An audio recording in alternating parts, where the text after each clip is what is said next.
Welcome everyone to Gotham City Central or Bulletin. Just making sure my TV wasn't being picked up there. As always, I am subject. I have Torgo and Robert with me. How are you guys doing today? How's everybody doing today? Pretty good. Hell yeah. You guys ready to watch some Dark Knight Returns? Yep. I have never been more ready to watch this movie.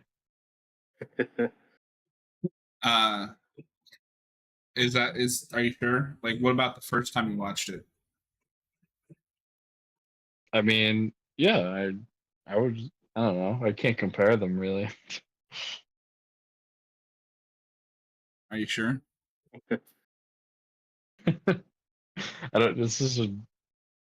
This is a strange thing to fixate on. We're already off the rails for less than a minute in. We haven't even started. And now my movie won't go back to the beginning. It wants me to watch from the last bit I left off, which is the end. So yeah, we're doing a commentary on The Dark Knight Returns. How are we doing tonight, chat? The 2-part animated movie. This is the deluxe edition, which is both parts put together. Well, okay, that's the version Torgo and I are watching. Robert, because he's a bastard, only has the single releases. Yep. So we are going to watch through part 1. The inferior version. The inferior version. So we're going to watch through part 1 at the end of part 1. And Robert, I'm going to have you call that because, like I said, ours just fades to black, and so I might forget.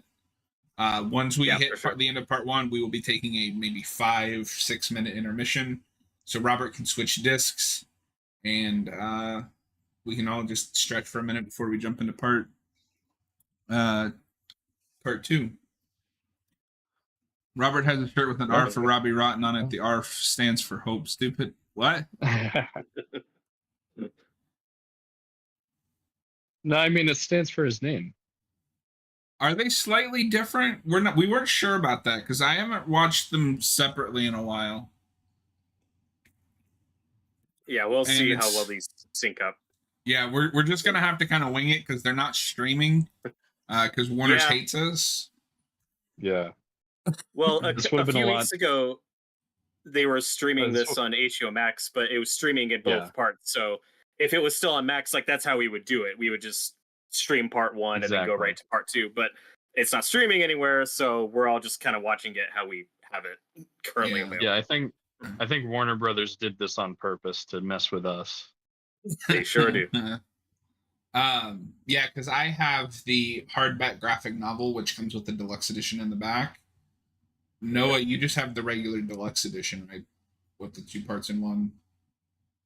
Yeah. Yeah. And then Robert lives in like 2005 and has them on DVD, if I'm judging that cover correctly. That is correct.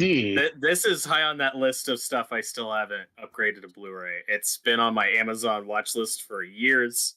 I'm surprised it's still in print. Like, I was thinking about this earlier today. I don't feel like anybody talks about this movie anymore.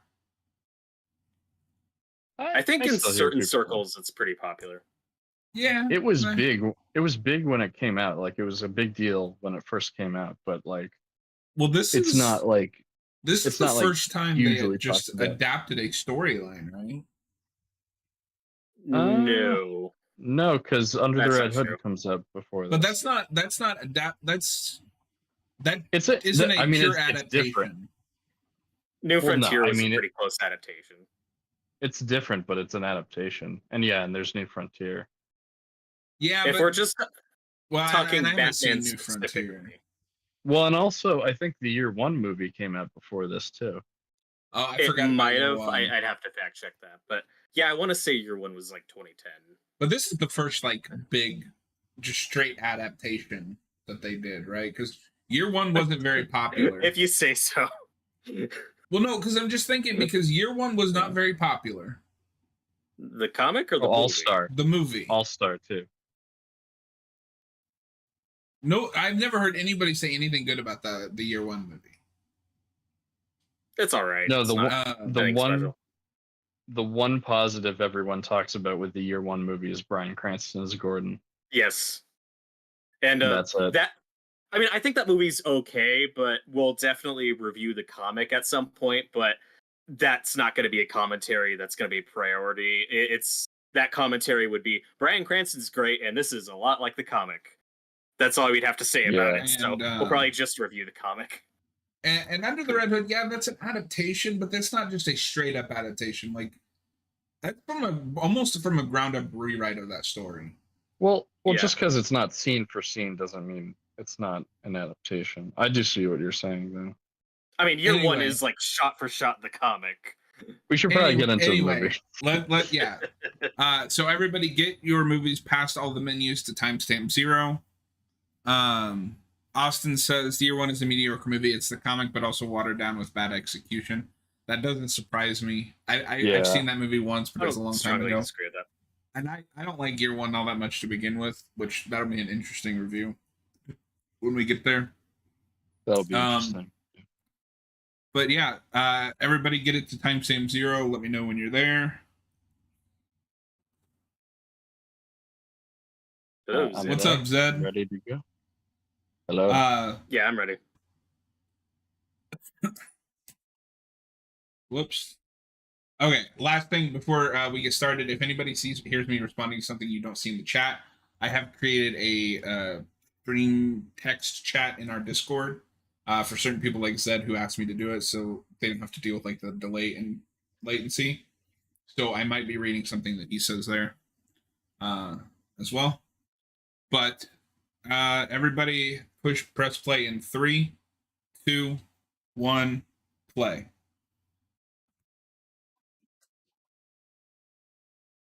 So right off the bat, I just want to get this out of the way. I think Peter Weller is perfect casting for this. He's pretty great. I've heard at the time a lot of people didn't really like him, and I disagree. I think he's an inspired choice for this Batman. I almost would have liked to see Kevin Conroy, but that's because Kevin Conroy is my favorite Batman voice actor. But at the same time, I've lived with this movie long enough. It's hard for me to imagine anybody except Peter Weller doing this. Yeah. Well, and I think Peter Weller has probably moved into my top 5 Batman voice actors. Well, and Kevin Conroy obviously would have been great. I mean, we know exactly what that would have sounded like thanks to Batman Beyond. So we've already gotten to hear him play an older Batman, and yeah, I get why some people are disappointed this wasn't Conroy, but Weller's such a good choice that it works fine for me. No, yeah, it works. It's not as a big deal because what we did instead works.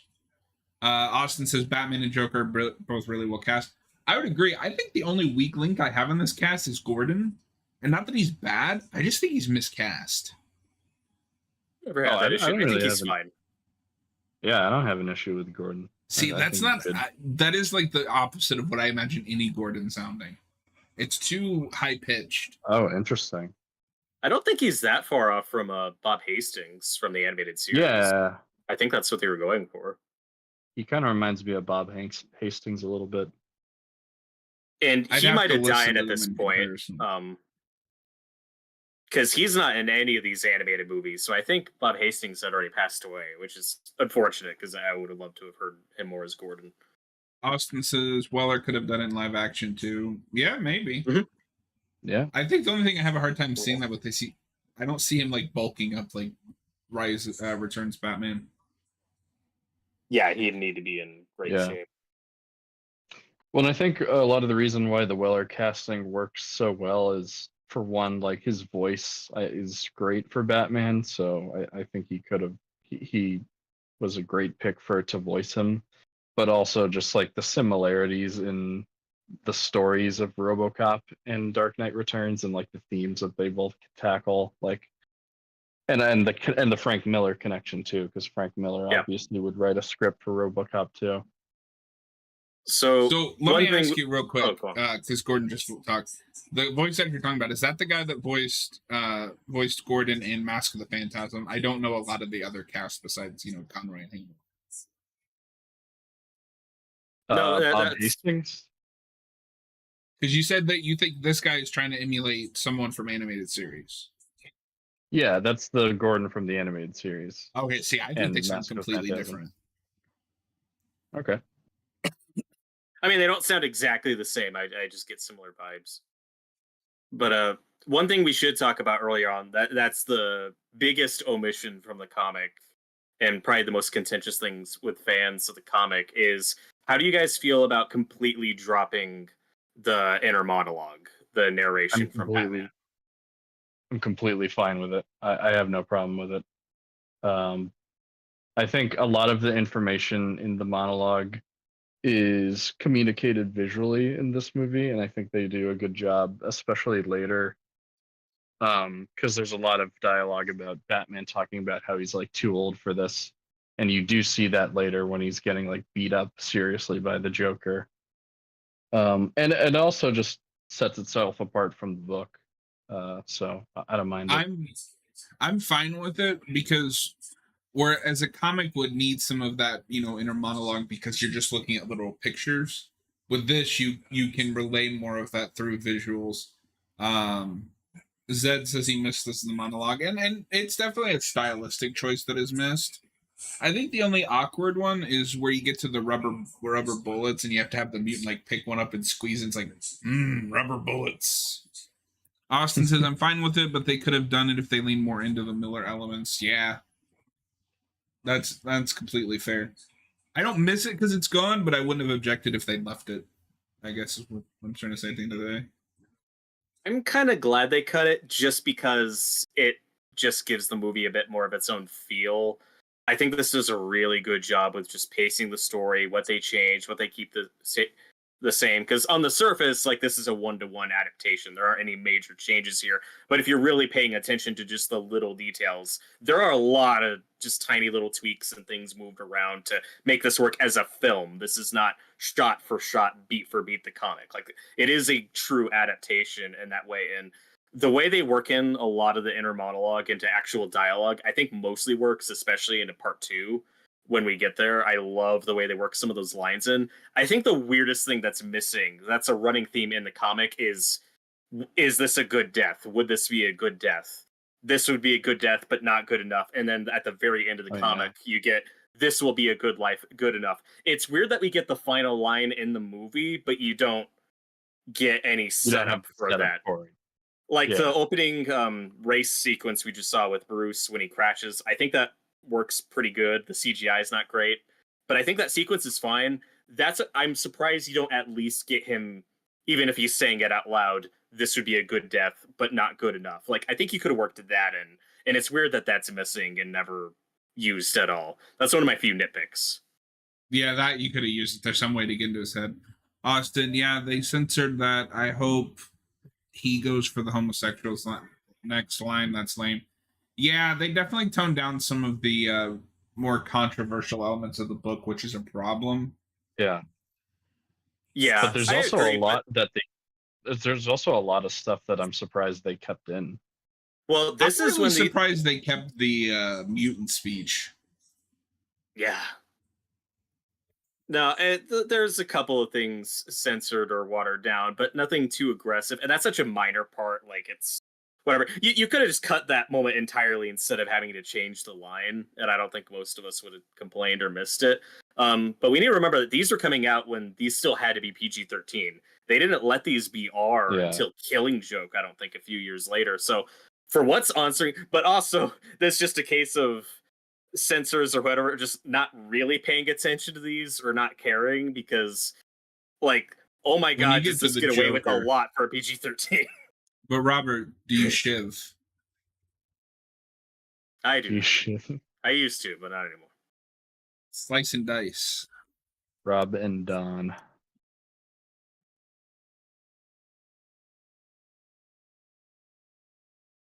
Yeah, I think part 1 honestly could have gotten away with a PG-13, and obviously, yeah, it did. But I really think it's really weird that part 2 is still PG-13. I think that especially goes to some really violent places.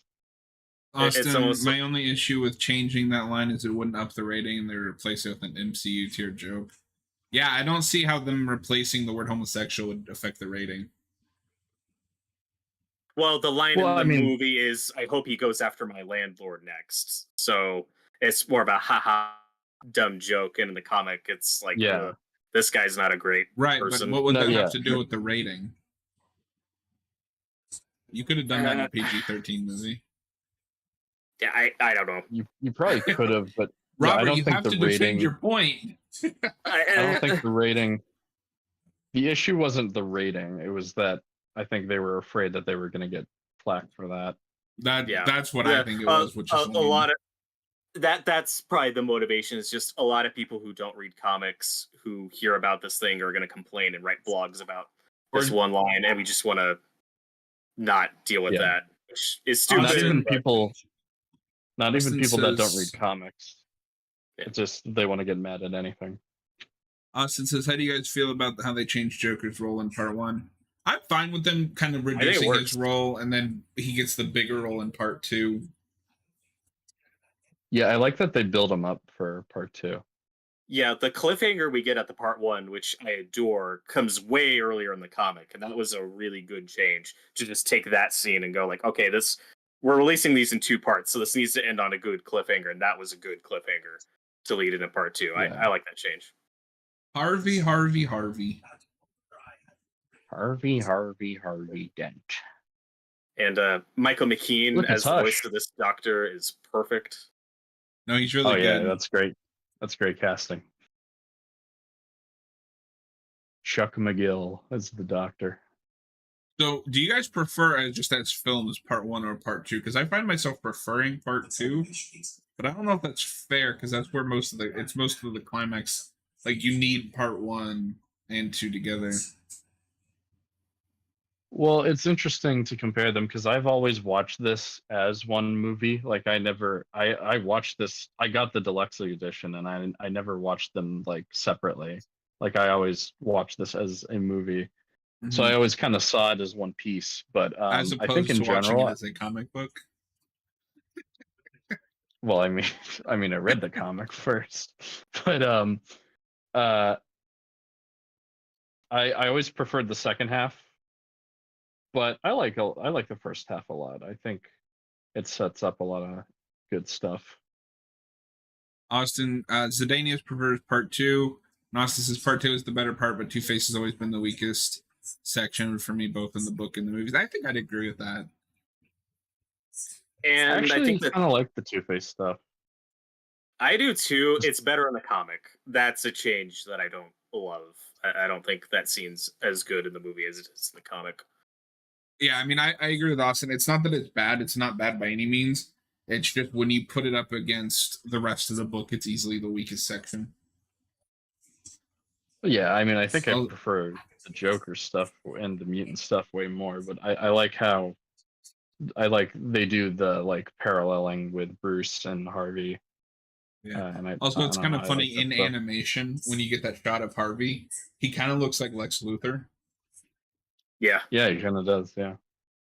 I love both parts pretty much equally. I give part 1 a lot of respect though, because I think this has a tougher job than part 2 with just what they have to change and how close they stick to it. The music is doing a lot of the heavy lifting. I think the music is wonderful and just building the mood and atmosphere. Yeah. And I mean, I prefer the more stylized atmosphere of the comic, but I still like the animation in this a lot. And part 1, I mean, you get the mutant stuff, you get the Carrie Kelly introduction. Like there is a lot of love in part 1. Part 2, it's just like the big sequences with Joker and Superman, and those are obviously hard to top. But I think they both work pretty much equally. Oh no, it's another Batman origin. Oh no. People are going to be outraged. You just reminded me, what do you guys think of the style of this movie compared to the art in the book? I think this art animation looks really good for the most part. And I think it'll help this movie remain a little timeless. I really like Frank Miller's art in a comic. I don't know if it translates to animation. Yeah, I'm not sure either. I think if they had attempted, regardless if they had attempted to do the book style, I don't think they would have the budget to pull it off. Like Yeah. I wouldn't want to see Frank Miller's style adapted in this cheaply, you know. And So I I'm fine prefer with how it for looks. animation like this, I prefer a more traditional style. I don't mind stylization, and obviously sometimes that can be for the benefit, like Spider-Verse. But I tend to prefer something that looks more natural. Yeah. Well, and this is when these movies still looked pretty good, so I think this is aged decently. And you compare it to a lot of the recent movies that look so terrible. Absolutely. It's like this still looks fine. Like I said, I prefer the art in the comic and the atmosphere there, but I think they picked a good aesthetic for the movie, trying to keep it gritty and realistic without changing things too much. The character models are recognizable enough from how they look in the comic. It doesn't look like a completely different thing. Yeah. Yeah. I'd say this is one of the better animated, like in terms of the animation, this is one of the better looking direct to DVD DC movies, especially comparing it to the newer ones. Yeah, I feel like that. I feel like this is still a top 5 in terms of animation, and the closest they've gotten I think is some of the Tomorrowverse. Because I think some of the at least those early Tomorrowverse movies look pretty good. But even like comparing this to Long Halloween, I still think the animation's better in this. Well, I didn't say that the Tomorrowverse surpassed it. I said I think that's the closest they've gotten to getting to really good animation again. I see what you mean, because most of those new 52 movies look really bad. I see where you're coming from. But this just has so much more going on with just the shadows and the color and everything. It's like, oh wow, this is when these this whole shot right here of this guy in the cab, I think looks really nice. Austin says it looks fine, but it's still kind of generic compared to the book's art. A lot of that is being made for DVD. Yeah, but I mean, like we said, I would rather a generic but good art style than, well, we tried something, but it looks terrible. Mm. Yeah, I mean, in terms of going from comic to animation, New Frontier is probably the best looking of these, just because Darwin Cook's art style just lends itself. Yeah, it's just made for animation. It's very Bruce Timmey in that way, with just like the hard edges, and it's very flat, but in a good way. I think it's not exactly the Darwin Cook style, but it still looks good. Zed says, sheesh, the sound effects of his punches landing while on the top of the cab sound like cannon in the distance. They really like accent those punches, like they want you to feel them. Yeah, I mean, this is still really violent. This is what should have been R instead of the Killing Joke. Yeah, I still don't understand why the Killing Joke movie had to be rated R. Like, I get that movie's very disturbing, like thematically and just in terms of stuff that happens in it, but graphically, like that's not a very graphic story. I think that just comes down to subject matter. Austin says it looks better than Long Halloween because they at least tried to make it look like the comic they did Tim Sale dirty. And see, I don't have a problem with that. That's another art style I don't think translates to animation, at least not at the budget that they're working with for these. Well, I think it does translate to, or it could translate to animation. I like to see it tried, but my thing with that, it's like I said earlier, I wouldn't want to see Tim Sale's art done that cheaply, like with that. You'd have to do, and I would. The same with returns, is I wouldn't mind seeing those attempted, but I feel like to do those any kind of justice, you'd have to start putting these out like theatrically and giving them those kind of budgets. Exactly. Well, like I think for straight to DVD works. They look pretty good. Yeah, and I don't know, compared to Long Halloween, like this does look closer to the comic it's based on than that does. What I'd really like to see them do is start doing more of these, where it's just we're not building a universe in the animation, we're just adapting storylines. Like, it is crazy to me that we've never done an animated Nightfall or No Man's Land. Yeah. And it took them until, 2 years ago to do the Long Halloween? Yep.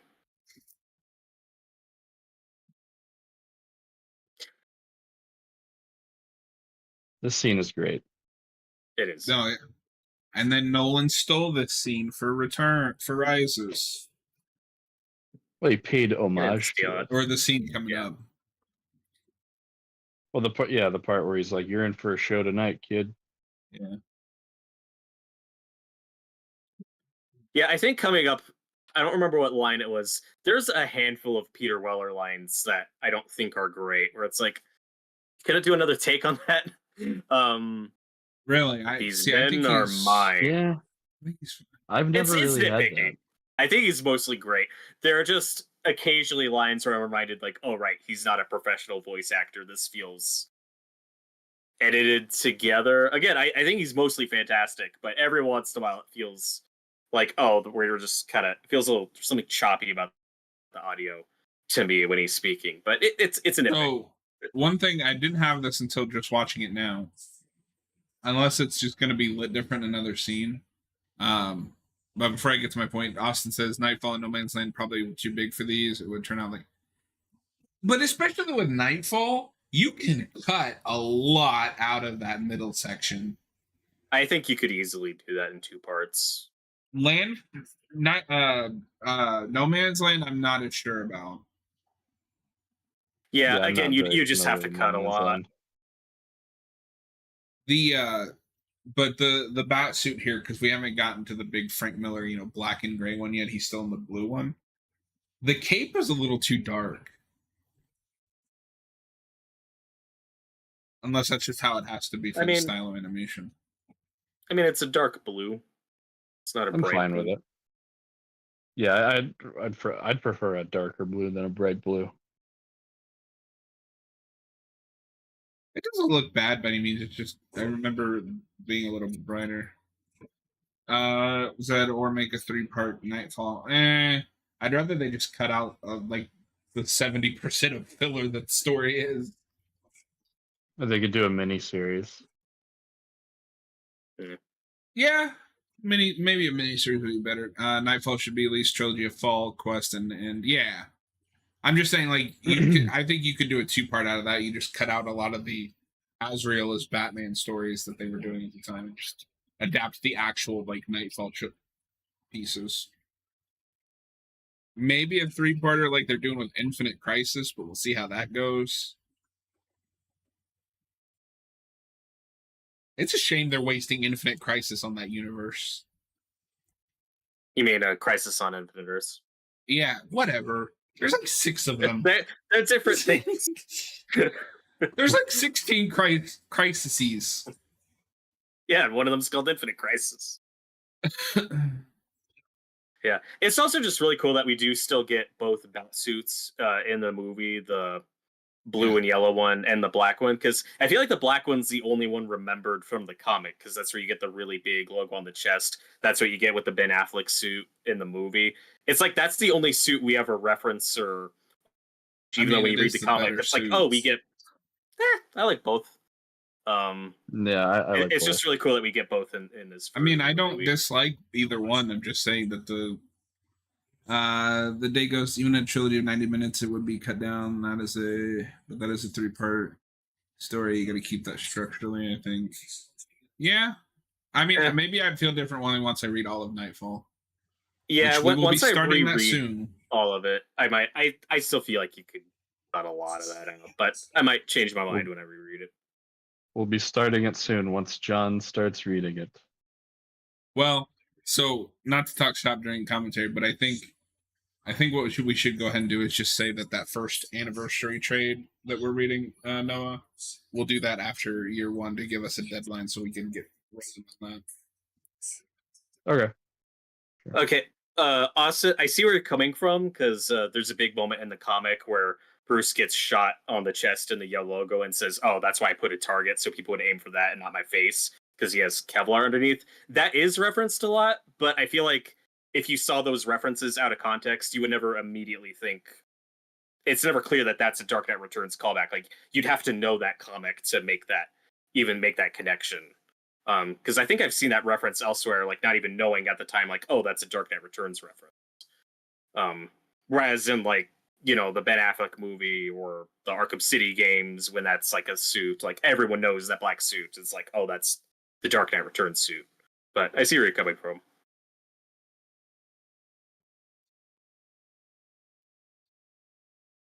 Zidane says, I like Azrael. He introduced the desire to break Batman. He hasn't aged well. That suit looks like shit.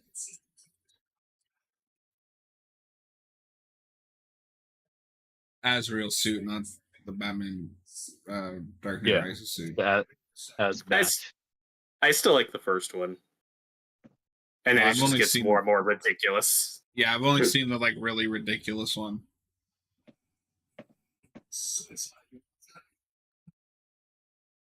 I really like their Alfred. Bruce, hire a masseuse. You don't need 80-year-old Alfred doing this for you.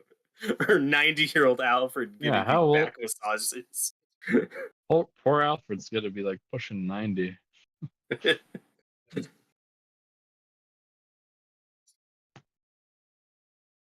I like Alfred in this story, but they also do him a little dirty.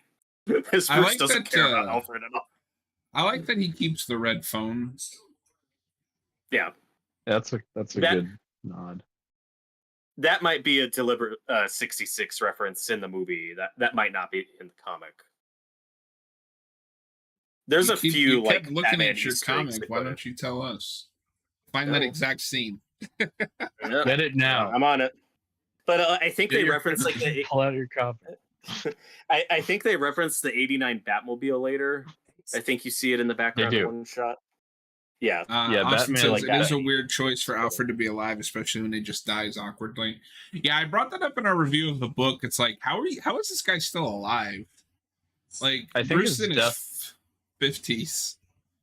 Yeah, I think his death probably wouldn't have been as awkward if they had established that like Alfred's getting more frail and weaker.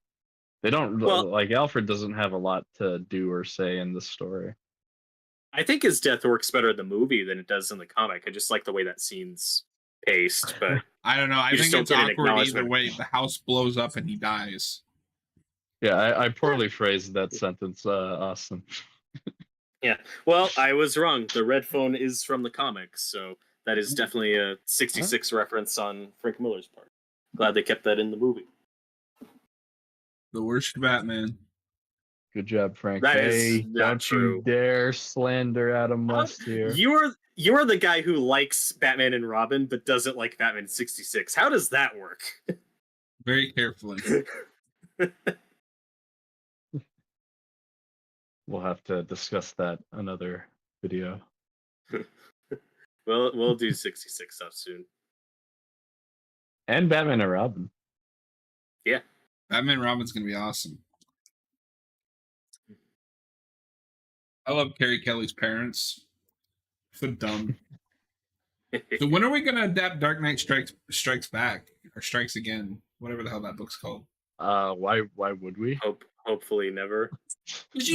Okay, but in all seriousness, they should, because you could fix it in adaptation. I don't know. I haven't read it myself, so I don't have a dog in that fight. You just get rid of the insane Frank Miller ramblings about whatever and make it like cohesive story. Get Peter Weller back. Would you keep Tim Drake as a funny clown boy? Yeah, I think that's Dick Grayson. I misspoke. I was thinking of the wrong. The Day Ghost, adapt All-Star Batman. Don't change anything. Right down to it not being finished. It just cuts off. It doesn't get an ending. Yeah. We need the goddamn Batman. Oh boy.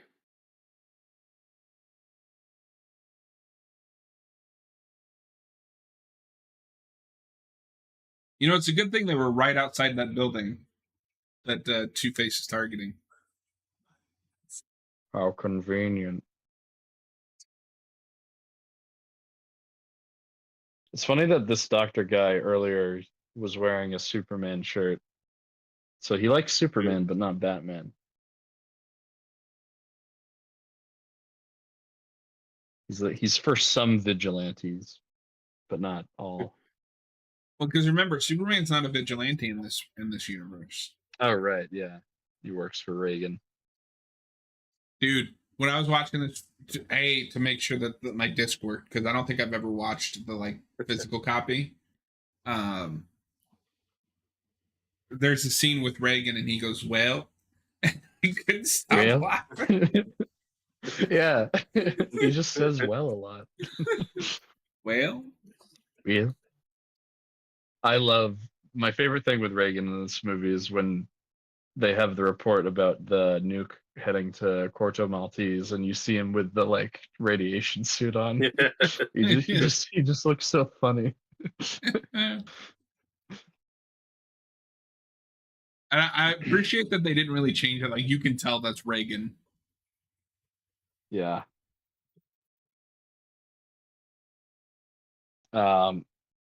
That's one of the things I'm glad they didn't try to modernize the story, because I don't know if you really can. No, yeah, I meant to bring that up earlier. Is I really appreciate that this is ambiguous, but it's got that 80s style. Yeah. Oh no, it's Hush. It's Hush. We're not watching the Hush movie. What's he doing? Jeff Loeb really watched this and went, "I can do that." Interesting. You don't even have to design a villain. You just put bandages around his head. Yeah, I appreciate that Frank Miller kept the obsession with twos. Yeah. Yeah. Get that a lot with Two-Face anymore. And adaptation anyway. And it's very obvious, but I do like how they parallel him and Bruce in the story. Yeah. Oh, Harvey shows up like that in Hush? I don't remember that. I'm kind of dreading going back to that because I really liked that story, but that was 10 years ago. Yeah, I've only read that once, so I've read more Batman since then. Robert's like, "Shut up! I'm trying to watch the movie." Let me watch this cool action scene. Why are you guys talking during our movie commentary? I just want to watch the movie. I like how they framed this action here with darting in and out of the smoke. It looks so cool. Yeah, and I think it doesn't really look stiff either. No, I think the action overall is really great in both of these. The Superman fight goes a little over the top, but it's so entertaining that I don't care. Okay, so why is he seeing that bat demon thing? Scarecrow's not in this book. Well, is he using fear toxin? Oh, yeah, he's using fear toxin. He's using fear toxin. Okay. That is an idea that Arkham Knight teased me with and didn't go far enough with, but did more. Batman using fear toxin. That's a really cool idea. Why don't we do that more? Well, when that I think the second BBS trailer came out, and you get that scene with Ben Affleck, and he's breathe it in, that's fear. I thought that was going to be him using fear toxin on Superman. That would have been interesting. Because that line is a little too direct to him using fear toxin. Hey, remember when Batman used a sniper rifle? No, well, John, to your point there, I think the only Batman comic Snyder has read is Dark Knight Returns. Well, I mean, he looked at the pictures. He looked at the pictures.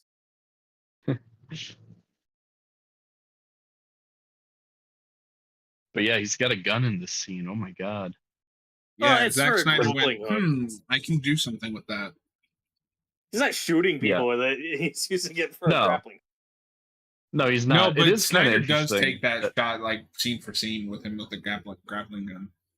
Yeah, well, in the movie, it's to shoot the tracker. Yeah, which still works. It is interesting that he doesn't really have his grapple gun in this from memory. This is the one time he uses anything like that. Yeah. Well, I don't think he has that in the book either. No, he doesn't. Yeah. He just uses a rope and batterings usually. He doesn't have the leg pouch though in this movie. That makes me sad because he has a thigh pouch in the comic, and they cut it. Makes me sad.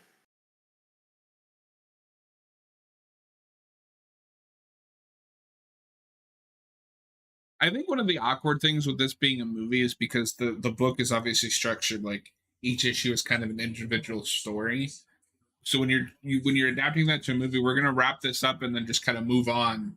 But it's still the same movie. Like we're just moving on. Yeah, I wish they could have done like some other reference to Harvey later, just to kind of come full circle. But for the most part, I think this is structured well enough. And this exchange they have in the movie, of him with both sides all messed up. This exchange is fine. In the movie, the comic one's just better.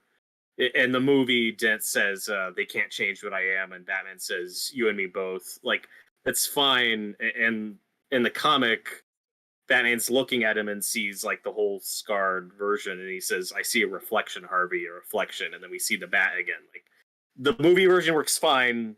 The comic one's just better, in my opinion. I mean, if you keep going like that, you can just say every shot, well, the movie did pretty good, but the comic is better. But it's not just the shot; like the dialogue's different. I think overall the book is better than the movie, but this is still really good. Yeah, but I mean, that's with like everything. There's a lot of The Dark Knight Returns is one of my least favorite Batman comics, and it was one of my favorite. Well, weird. Sorry, but aren't you? But don't you love BVS?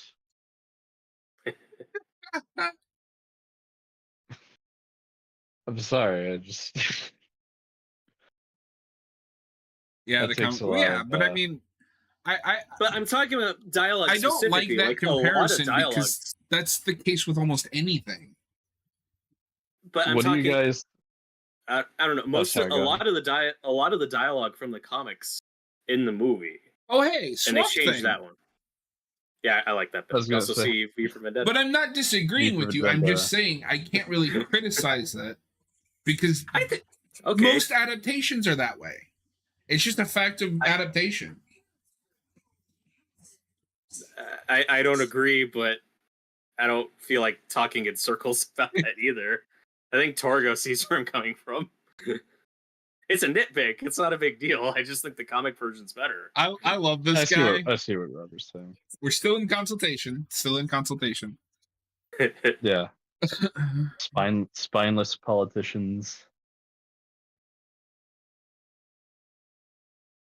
I don't know if all of the satire still holds up, but I think a lot of it still does. Yeah, but I mean, Austin, at that point, like, I don't know. How many times can I criticize adaptation for that? Like, it's every adaptation. At some point, you just accept it and move on. Mayor Fred Jones. Now I want them to do a Scooby-Doo story with Mayor Fred Jones. Fred would be too concerned about setting up traps to be the mayor. Does that fake out work for you where she reads and says Gordon has been shot and then sorry. He shot I always someone. thought that was fine. Funny. Yeah. I think it's structured really weird. I don't know. Whoa, pizza. Instant pizza. I disagree, anime fan, but anime, you're entitled to. You're not gonna find any like-minded opinion.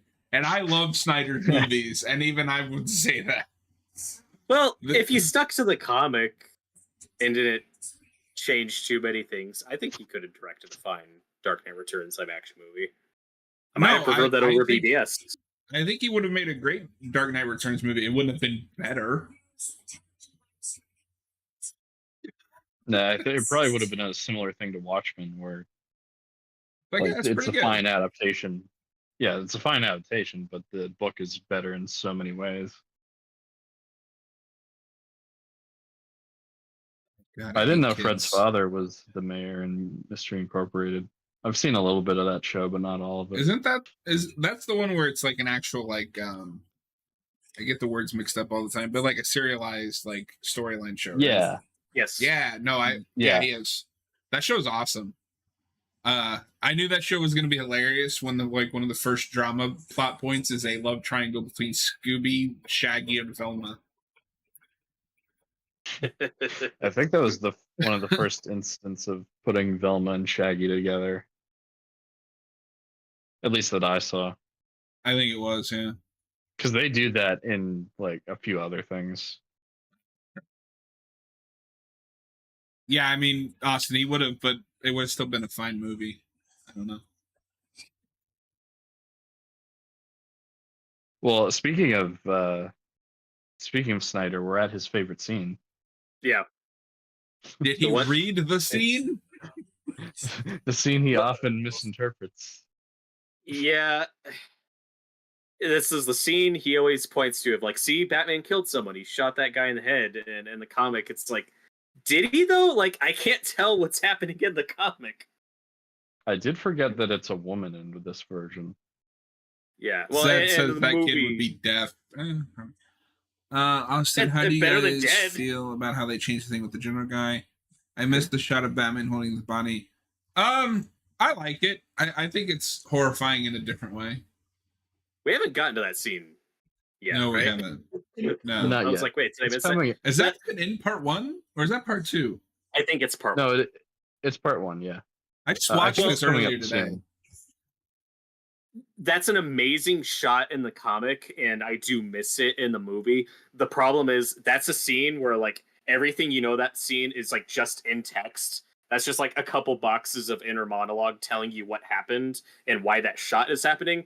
So the movie has to change it and play it differently. Because in the movie, we actually get a conversation between him and the general. And I think that scene plays really well in the movie. But yeah, that shot specifically is one of the best pieces of art in the comic. I hate heights. I would freak the fuck out if that happened to me. Yeah, no, for sure. Also, you just threw me off for a minute. I was like, wait a minute, we haven't gotten there yet, have we? Zack Snyder wanted to prove that Batman takes lives. He could have brought up 2 excellent Tim Burton films. Yeah, I guess. I don't know if I'd go as far as say they're excellent. Returns might. Well, no, actually, it is the worst Batman movie. Returns is a masterpiece, sir. It is the worst Batman movie. The greatest Batman movie? No. I don't agree with that either. No, I'm just kidding. I do like it, though. Well, there are plenty of examples of Batman killing. Like, none of us are disputing that. It's just weird that that's the one he fixates on. When you actually read the comic, I can't tell what's happening. Yeah. I like the scene. Yeah, that would have been cool to get that image in there. Yeah, well, it's interesting because they don't really adapt many. Here we are at that scene, but we don't really adapt that many like iconic panels from the book. Except for him. Jumping in front of the lightning, which isn't in the comic. That's just the cover. Yeah, but you have to do that. I like the way that's working. Yeah, I think it's fine. What's absurd is that's not the cover of the deluxe edition. Oh, yeah. You animated it. You animated it. Why isn't it the cover? The covers for the deluxe edition and both parts are pretty generic. Yeah, like I don't know what artists they got. I'm looking at the cover above Robert's shoulder, and it's like, that is not Batman or The Dark Knight Returns. Yeah. Well, it doesn't even look like Batman in the movie. No, it doesn't. Yeah. He's not as bulky. Yeah, I don't know who the artist is, but yeah, he did the art for like both parts and the deluxe edition. And yeah, that's the DVD cover part 1. And it's just a generic, like it's fine art, but it doesn't. It's just like a picture of Batman. I mean, this still isn't great, but they adapt most of the images. Yeah, the big ones. They do. I think of his art for these movies, this is probably the best one you get.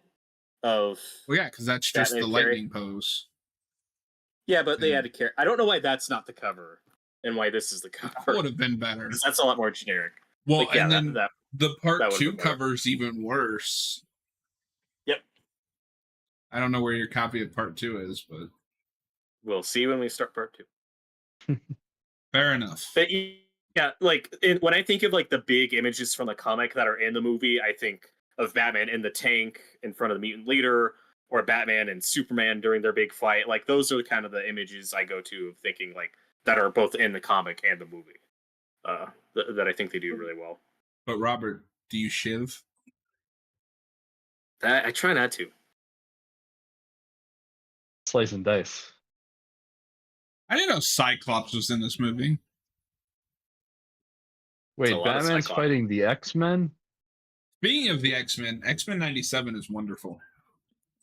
I've heard it's great. I need to watch it. I've not seen the original, so I haven't seen 97. No, I haven't seen a whole lot of the original, just like bits and pieces on VHS tape as a kid. I went into 97 with like very little knowledge, and it works. Yeah, I might get around to watching it one of these days. If you're just in the mood for some X-Men, because I'm a big X-Men fan, I would recommend it. Okay, yeah, I've been hearing good stuff about it, so I might check it out. It's been a good time for TV because the Fallout show is awesome. The X-Men 97 show is awesome. Smiling Friends is coming back soon. I'm so excited for that. Yeah. I couldn't believe how much I liked season 1. It's so wonderful. This is my only problem with Dark Knight Returns, both in book and movie. I hate the like bat tanks.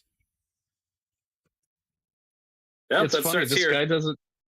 It's funny. This guy doesn't have a grapple gun, but he's got a big ass tank. Yeah. I wanted to talk about that earlier, though. I don't think he has a grapple gun yet. I think that starts with 89. Oh, maybe it does. Like he has the rifle in this where he uses the grappling hook, and that might be where they got that idea. But in the comics and in most of this comic, he's usually just using a battering and a rope. I don't think the grappling gun that we know of, like I don't think that starts until 89. Someone feel free to correct us if I'm wrong. Austin, when does Batman first get a grappling gun? And it's just one of those that sounds wrong, but I don't know enough to argue with you about it.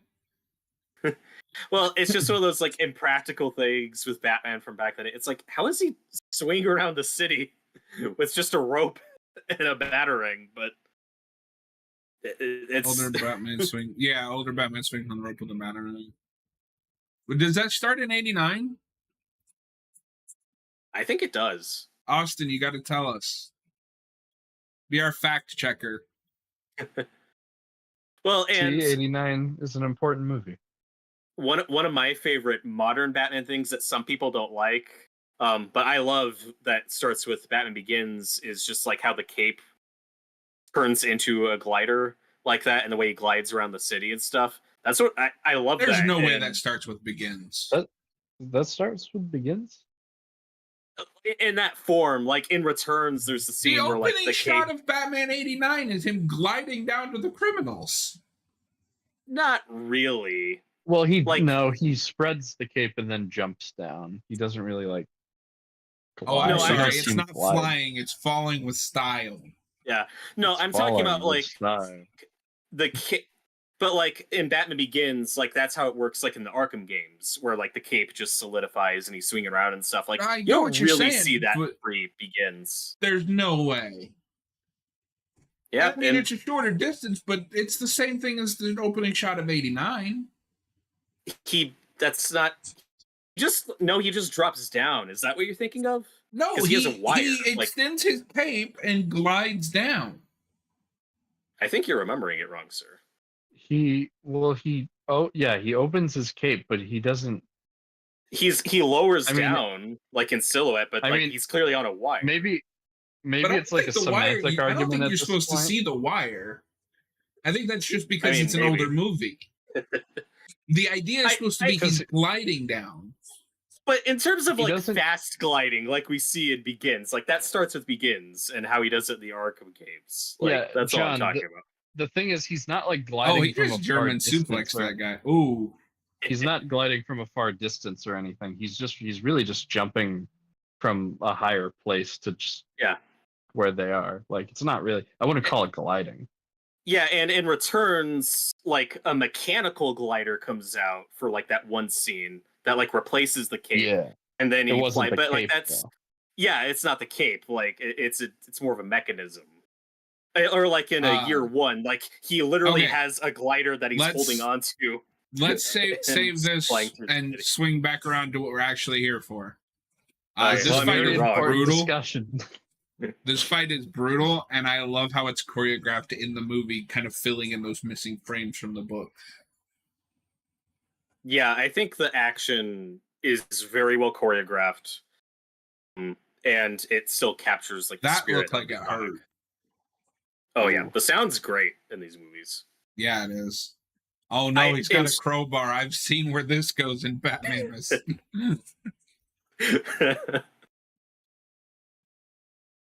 Although Miller did it first. Yeah, it's true. It still blows my mind whenever I this is a year. The actual book is what, like a year before Death in the Family? Death in the Family, yeah. sir. That's what I said. You said Death of. No, I said okay. No, I missed it. Okay, I'm wrong. Don't try to gaslight me. Batman used to have a hang glider in the comics. Yeah, I mean that doesn't surprise me. Yeah, like in year one. I've never heard this confirmed if like where they even got the idea to kill Jason, you know, when they did the poll of do you let Jason live or do you let Jason die? Like if that idea comes from like well, we killed him in Dark. It is because he was unpopular, but did him dying off screen in Dark Knight Returns, like, is there any relation or is that a complete coincidence? That's the question I'm asking. I think maybe there was talk of I have to imagine there was probably talk of getting rid of him because he was so unpopular, but I don't know. Because you got to remember, even if that book only comes out a year before, Miller had to have been scripting and drawing that for a while. Yeah. Well, this comes out before Death in the Family. Right. So I'm saying he would have already had that in the works before they decided if they were going to kill him in the main continuity. Right. Like I said, I'd just be surprised if that was like entirely a coincidence. Do you buy that this like 13-year-old can carry this big ass motherfucker? Not really. I do not. It's fine. I just want to see the outtakes where he leans on her and they just go both face plant in the mud. Yeah, Returns did predict Todd's death. It's like 3 years before Death in the Family. Is it 3 years? Okay. It's at least 2. The question I was just asking was, because yes, they did want to kill off Jason because he was unpopular. If just the guy who brought that up was thinking, well, we did just kill him off screen to Dark Knight Returns. Like, let's just do that. You should you don't usually kill characters like that in the comics back then. You should tweet at him and find out. Okay, here's a serious question. Since Twitter is no longer called Twitter, it is now called X. What do we call tweets? I think they're called posts. So you should post at him. Yeah, you should post at him. Send him some posts. That just sounds so much worse. If it's 84, it's 5. I was thinking Death of the Family is 89. I thought Death in the Family was 88.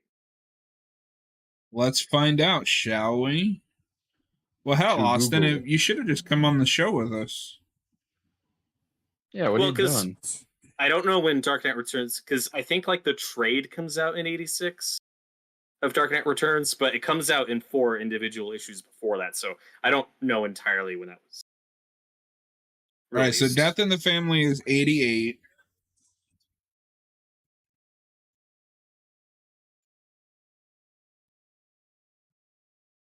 The Cave and Dark Knight Returns is 86. So yeah, it's about 2 years. I do love this exchange when just Carrie and Batman are talking to each other. Batman's like, what?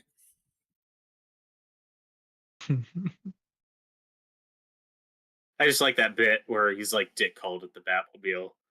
Something a kid would say. It's like, yeah, says the guy who bat themes everything. And then jerk. But this Batman doesn't, if you've noticed. And then he just calls it the Cave.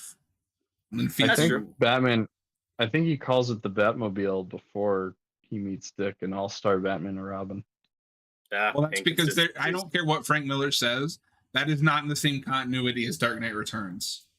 It is not. Yeah, I don't think it is.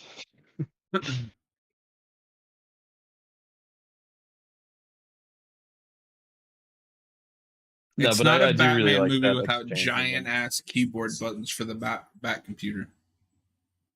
That's true. Alfred looks so disapproving right there.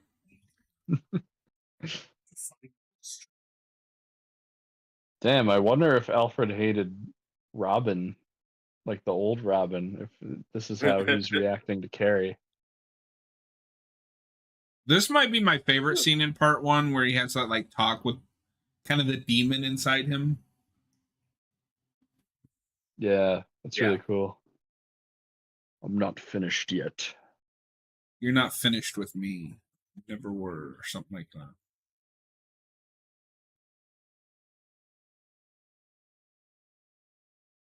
And like I said, I love have to disagree in these movies. I have to disagree, Anime. The whole reason that this Batman retired is he felt bad about Jason dying. He wouldn't go around beating his wards to death with crowbars. Yeah, this Batman wouldn't do that. 2000s crazy Frank All-Star Batman. Like that's a different conversation. That's a different conversation entirely.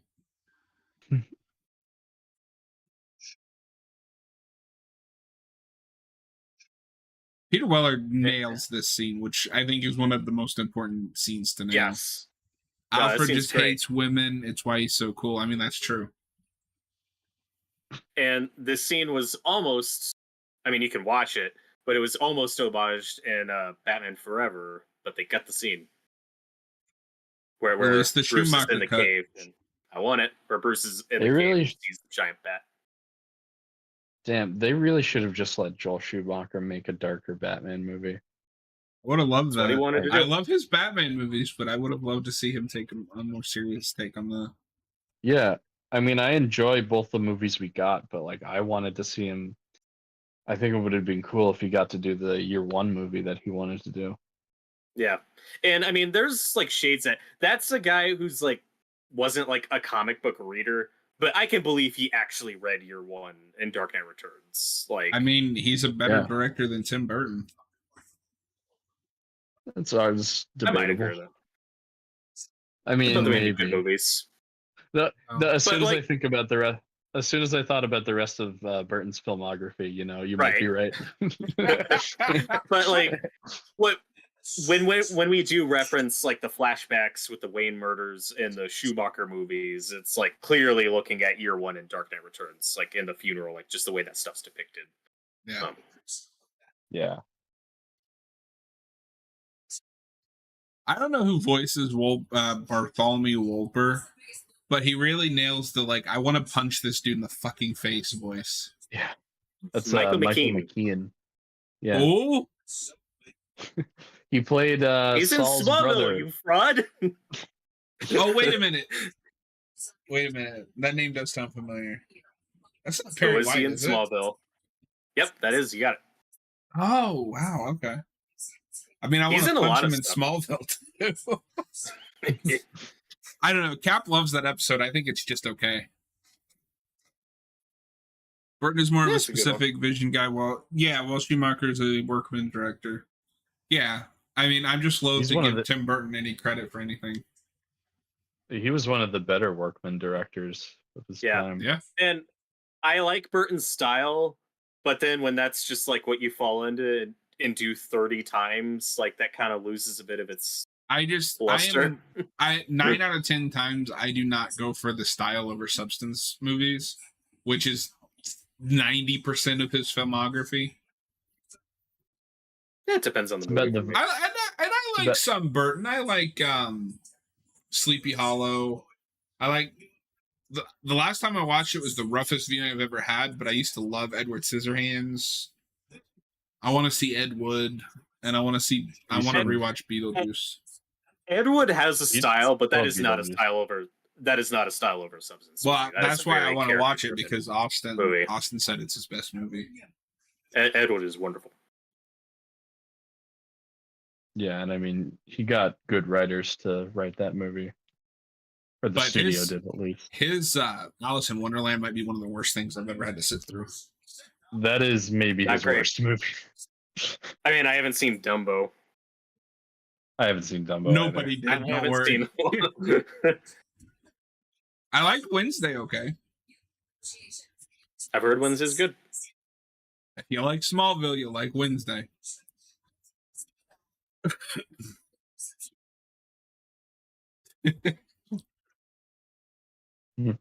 Yeah, I don't know if you've really heard her speak yet, but Detective Yindel in these is voiced by Hawkgirl from the Justice League animated shows. Oh, okay. If you recognize that voice.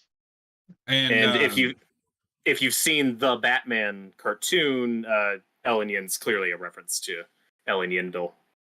Because I saw the Batman way before I watched this or read the comic, and then I was like, that wait, makes what? sense. Man, imagine being the team trying to make this animated film. Oh, this must have been a lot of blood, sweat, and tears. Yeah, they were probably like, we need to live up to the hype for this one. Yeah, but Austin Sheet was successful in stopping them from doing their love triangle shtick, so like it's actually not a bad show. I don't know. I'd go as far as to say, like, if I watched this in a movie theater, it would look fine. Like, this obviously isn't Disney quality, but like, it's still good. They should have released these in theaters instead of Killing Joke. I would have much preferred that. At least it's like, for the most part, actual hand-drawn animations. That's a rarity these days. Yeah. And the stuff that hasn't aged great is whenever you get like the CGI cars and some of the car chase sequences. Those things are kind of rough. So instrumental to so many. Yeah, like this was a huge undertaking. And I'm glad that they treated it with that. Now if they only could have done that with like Death of Superman. Most of the other stuff they've made.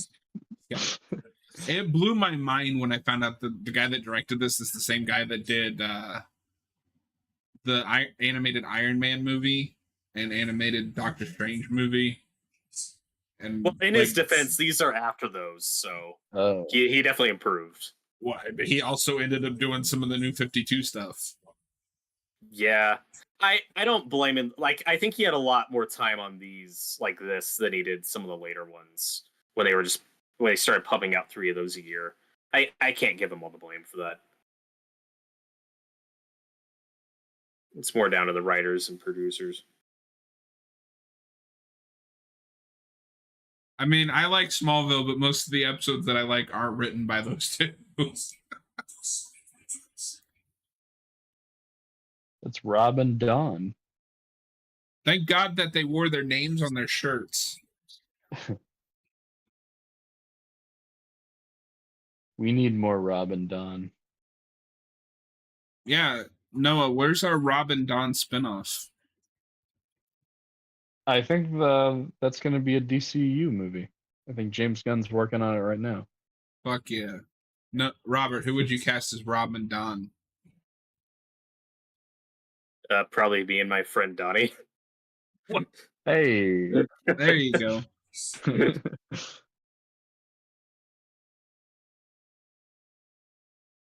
Noah, do you shiv? I do shiv. Whoa, we got a shiver over here. You slice and dice? Yeah, slice and dice. I'm asking all this, but to this day, I don't understand what any of that means. I have no idea. We should have mentioned earlier, though, that the director of these, Jay Olivia, would also be a storyboard artist on BVS. Huh? Cool. I don't know what he's done recently. But these are very good. Watch the chat for a second. I'm gonna pull up. Yeah, I mean,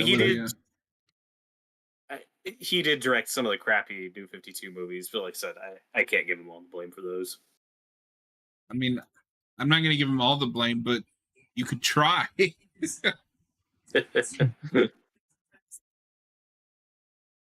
Yeah, what's that Billy thing the mutants say? There's like one thing that they keep saying. The last thing I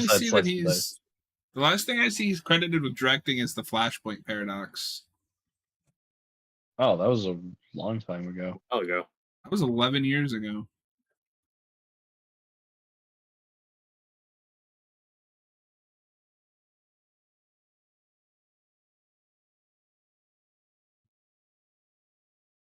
Mutant slang is really fun to say. I hate this stupid heart icon thing that YouTube won't let you minimize. Yeah, it's annoying.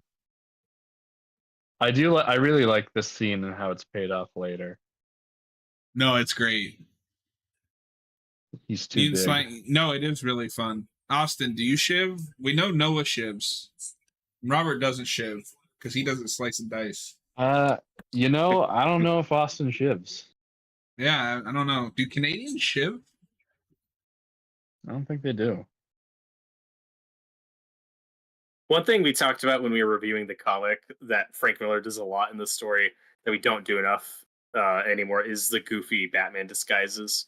He used to be like a real master of disguise with like the Mission Impossible rubber masks and everything. We just saw Carrie Kelly take off one. It's like, oh, that wasn't makeup, or like she just had a whole face mask just pulled off. It's awesome. Austin says that he shivs all day, but I don't know if he shivs. I doubt it.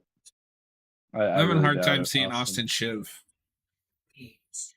But yeah, no, I'd love to see this disguise element come back in newer Batman things. We do a little bit with Pattinson with like his grifter disguise he has, like, so you get that a little in there. It would be fun to see like a Matches Malone kind of thing in the sequel. Yeah. Oh god, there is one episode of a New Batman Adventures where, because they were so lazy with the animation, I think it's the Scarecrow episode, when they redesigned him, where Bruce Wayne goes undercover. He just has this tiny, thin mustache and sunglasses, and that's it. He's wearing the same suit. They didn't change the design at all. They were so lazy. It's just sunglasses and a little mustache. Yeah, fine. Zed says some of these Peter Weller lines are grimace. I don't know what y'all are talking about. I think he's great throughout the movie. I really have never had a problem with him. I think he's pretty fantastic for the most part. There's just a few line deliveries that I don't think are great. I know people sometimes make fun of the like, I am the law part, and I can kind of see that, but I don't know. On this last viewing, I didn't really have a problem with it. Yeah, I don't get it.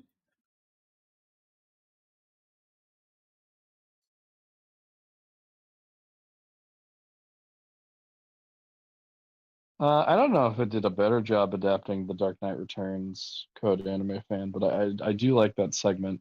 It's really well done. Well, I don't know how you could compare just one segment adapted to doing the whole story. Like, both scenes play out kind of the same. It's just the mutant leader fight, really. And with the New Batman Adventures, like, if you want more of that hyper stylized Frank Miller art, you do get that there, and it looks really good.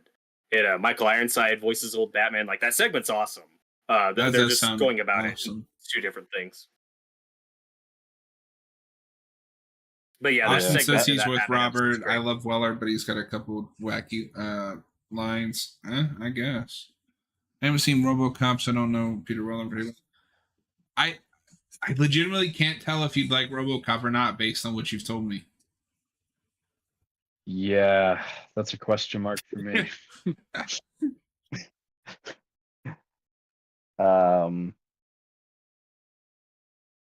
Yeah, I mean, I can kind of see not liking Peter Weller that much in this role, at least for like certain line deliveries. Yeah, it's a nitpick. I'm just occasionally reminded, like, oh, he's not like a professional voice actor. So I think there's a few. Did you just assume his profession? Well, these movies have a pretty poor track record of going for like movie talent and not just hiring actual voice actors. And sometimes it works like this, and sometimes it doesn't. Sometimes you just get weird stunt casting. This mud fight looks great. Yeah, I like that the mud actually looks like mud and not just like brown, like shade drawn on them.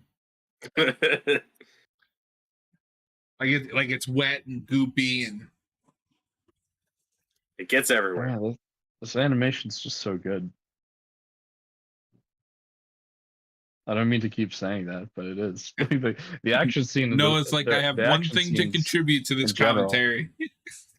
Yeah. The animation's good. I think across the board, the action is really well animated in this movie. Yeah, Oh, yeah. I still think the best of these, just from an action perspective, is still Under the Red Hood. I don't think that one's been topped. Like the choreography in that movie is freaking outstanding. He gooped me, Ray. Yeah. That's great. Yeah, it's been a while since I've watched Red Hood. It'd be good to do a commentary on that sometime. The combat in that movie is really well animated. But Weller does nail the line coming up. This isn't a mud hole; it's an operating table, and I'm the surgeon. Like that So part's good. great.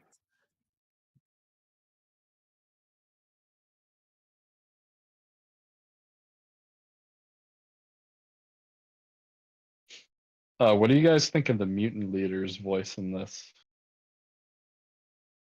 I think it's fine. Yeah, I think it's perfectly casted. I'm going to be honest, Austin. When I first read what you typed, that's what I thought you said. I will say, since we're on the mutant leader's voice, it's not who you'd expect. If you guys know who Gary Anthony Williams is. I'm not familiar with the rest. He's a comedian. He's in a bunch of stuff. He was live action Bebop in the second Ninja Turtles movie. Like the 90s movie? He's that. No, 90s movie didn't have Bebop. I'm talking about the Out of the Shadows, the Michael Bay. No, he wasn't. Seamus is Bebop in that one. Right? Are you thinking? No, I said Bebop. Are you thinking of Rocksteady? Maybe. All I know is that one of them is a wrestler. Okay, I think you're thinking of Rocksteady. Because it's Seamus. Okay. If you say so. No, I remember because I was watching WWE at the time and they made a big deal that one of their wrestlers was in the movie. But yeah, he's been on a bunch of stuff, and I'm not used to doing voices like this, but I think he does a good job.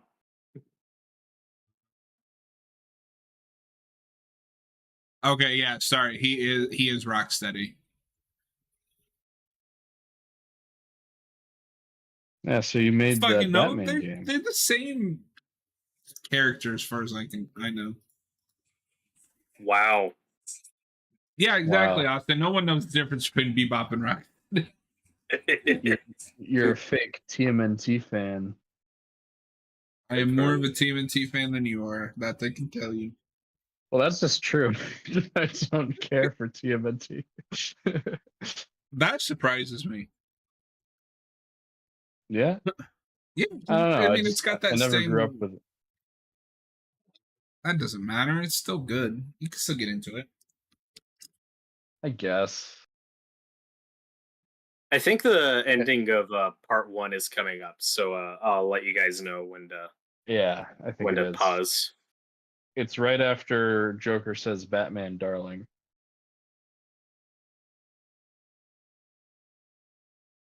The only bop knows is bop it. I guess.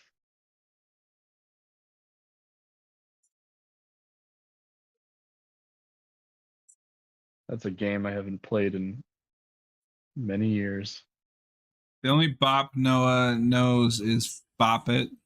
I just read that.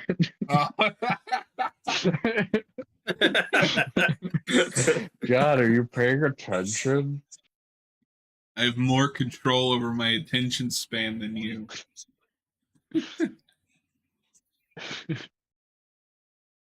I'm then more into pull it. Oh. I do love these stupid. I always love when we cut to stupid Gotham people where it's like, Batman, why can't he just leave us alone? And it's like, screw you, lady. It reminds me of that RoboCop 2 section where they have all those people in and they're like, yeah, what could RoboCop do better? Yeah, I think you're right. We are getting to the end of part 1. Yeah, this is the end. And pause now. If you're watching the deluxe edition, pause now. Yeah. All We're right. gonna take a quick intermission. Okay. So Yeah. holds up. Love this movie. Yeah, it's great. We are going to take a quick 5-minute break. Let Robert switch out his copies. Austin, do you want to come on for part 2? Since you've been hanging out with us? You must. If you do, just pop into the Discord. But we're going to take that break now. We'll be back in 5. All right.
Silence is driving me nuts. What's going on?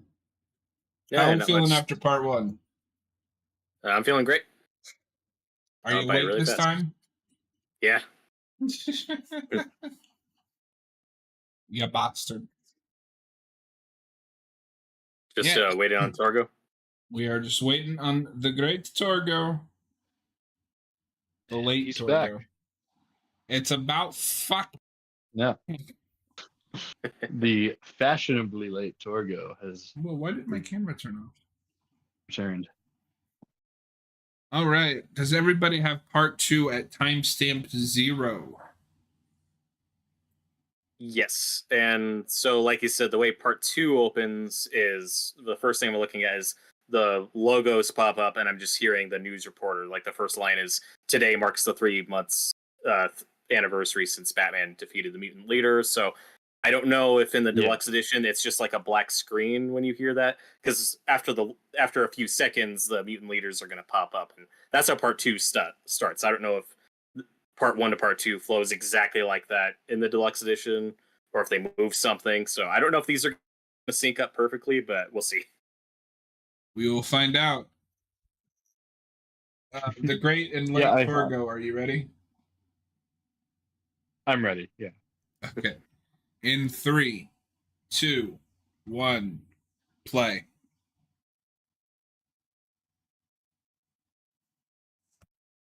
Okay, yeah, I just have.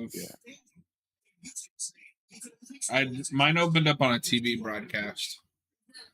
Yeah, it's Vicky or Lana Lang and Vicky Vale talking about Batman. Lana Lang. Is that what you're looking at? No, the Sons of Batman broadcast just started for me. Yeah, I'm watching the Joker watch the news report from Lana Lang.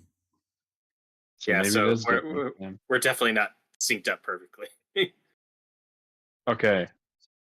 Now I'm on the Lana Lang part. Yeah, so they cut that out of the deluxe edition. What if we rolled it back to when it said 3 months later and then just sync it from there and then go? No, I think it's fine. I'm not behind. Okay. That should be fine. just thought if we wanted to be synced up.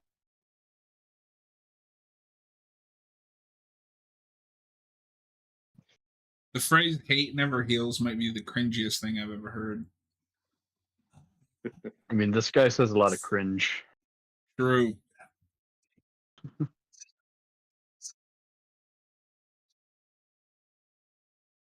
Yeah, there's kind of a similar character in it's either in Nightfall or the prelude to Nightfall, where there's like this kind of like pop psych guy that wrote a book that's like, "I'm okay and so are you," or something like that. And it's kind of like a similar character to Dr. Wolper. My favorite parody of that type of guy ever is still got to be Die Hard, with the guy with the book "Hostage Terrorist, Terrorist Hostage." If you know the scene I'm talking about. Right, it's like, well, at this point, there's a symbiotic relationship between the hostages and their captors. They're starting to warm up, and you see them dragging one of their corpses out of the room, and everyone's screaming, panicking. Such a good scene. Yeah. Well, now we're getting our introduction to Soups. And I really like how they build to Superman. Yeah, this is, I think, a great example of taking what's on the page, but not having to do it literally and adapting it. Because in the comic, we get a close up on the American flag, and it just keeps closing in on that, and then that fades into the Superman symbol. And the way we do it in the movie is we have the shot of Reagan, we pull back, camera pans up, and then we sit on the S on Superman's cape. So it's just a great example of seeing that conveys the same feeling of the comic, like that buildup, without doing it literally, because the way it would works in the comic wouldn't really work when animated. So it's just one of those little changes that I think totally works. Yeah. Because in the comic, like the president's talking to somebody, but we don't know who he's talking to until we see the Superman logo. This is another thing I'm surprised they got away with in this movie is this character they're about to introduce. Well, that's why I'd say that the rating system is a joke, because I don't buy that this is PG-13 with this alone versus the Killing Joke, which is one of the tamest things I've ever seen. I don't agree with that. I still think that story, just ignoring the movie, just the comic, I'm like, yeah, that's an R-rated story. Like, it's not. Yeah, and if they'd done it properly, graphic. I wouldn't disagree. But with the one we got, this is way more graphic than that. I don't disagree, but I don't think that movie being rated R is the problem with it. It's just weird that got the R rating and this did it. I don't know. I think you could do Killing Joke PG-13. I think you have to do this rated R.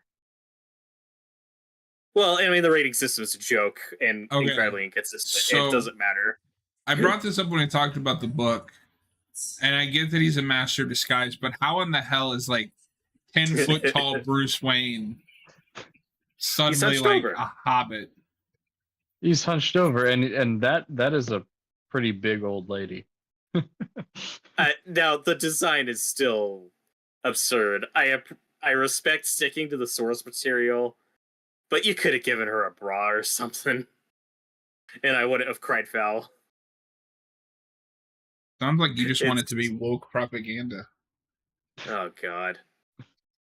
From a practical standpoint, Robert wants to cover up the swastika boobs.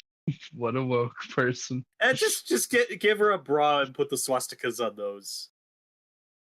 It's fine. It's just that's just one of those advocating for censorship. That's sad, I tell you. It is where you're getting a little bit of that crazy Frank, though, right? Like, I'm not gonna say it feels out of place, but you're getting a taste of what's to come with Dark Knight Strikes Again and All Star Batman. But that works when it's the villain. Like, it doesn't. The reason that Crazy Frank doesn't work is because he's applying that crazy to the heroes. Yeah, maybe. I mean, like you said, this is a villain, so it's like whatever. Yeah, it's not like he's having Carrie Kelly run around with the swastikas on her chest.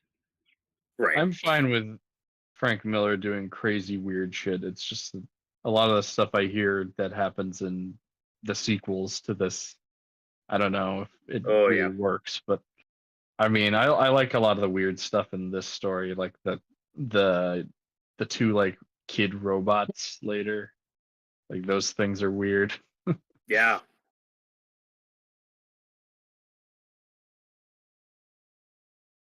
Well, we talked about this when reviewing the comic. I think that's the area though where they tame this down a bit.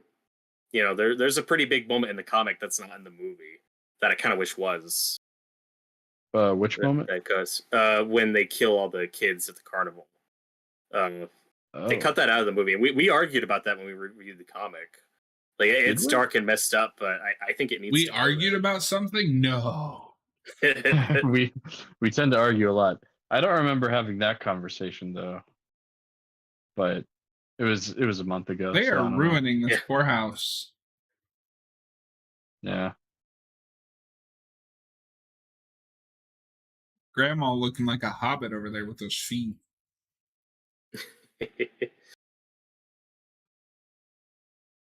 Yeah, I don't know if you guys have gotten to it. This is a part that I think doesn't translate great to animation, or it's something that doesn't bother me in the comic, but it does bother me in the movie, where there's a guy who falls on train tracks, and instead of Superman picking the guy up, now he has to stop the whole train and kill possibly hundreds of people. We must be back in sync then, because we just got there. Yeah. I think it's coming up, but I'm not there yet. Yeah, I'm here now. So okay. We're only off by like 30 seconds. We're close enough. Yeah, I always did think that was weird. Like, why didn't he just pick him up? I get that this is a darker Superman, but I would have been fine with changing this. It just plays different on the page than seeing it animation. It's like, why'd you destroy that train instead of just grabbing the guy?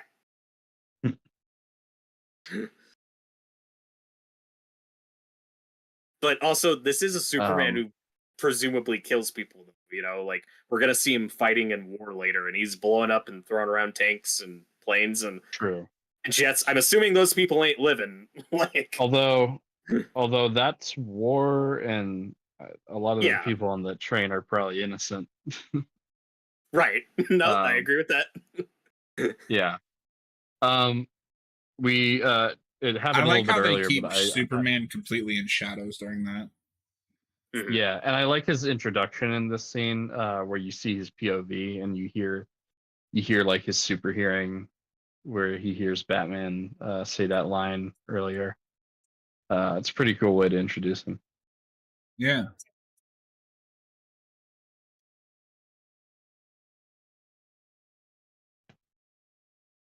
Will? Here he is again. I don't think Frank Miller brings Bro back in any of his later comics. You think he would give her a backstory? I'm surprised he didn't give her a spinoff. Yeah, I'm fine that he did it. Yeah, like so, I love that that's not makeup. It's just a Mission Impossible that he rips off when he's pretending to be an old woman. It's great. John would be the only person to read a Bruno spinoff.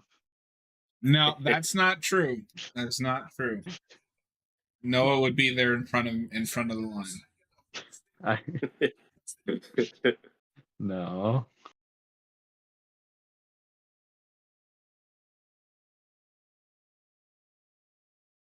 Yeah, but there's like some straight up Mission Impossible masks in this story. And I love the Mission Impossible masks, but it's very silly. I think it works for the tone. No, it does. This is a dark. This is a very dark story, but it's also very like heightened and comic booky.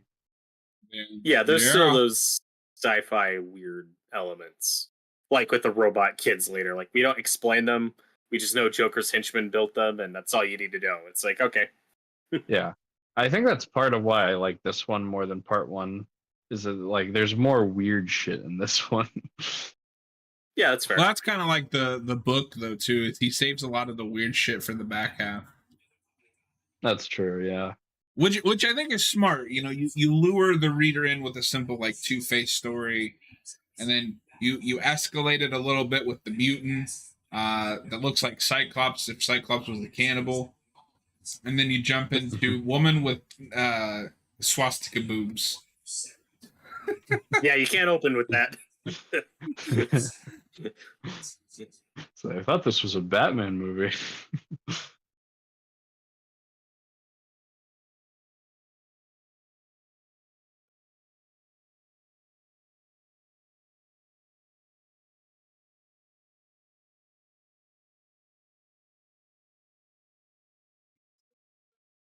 Okay, now that you've said it, I can hear the Hawk Girl. Mm-hmm. Yeah, she's in a bunch of stuff, but that's what I always think of her from. Well, it doesn't help that she's using an extremely similar voice. I just didn't place it until you like click that final piece.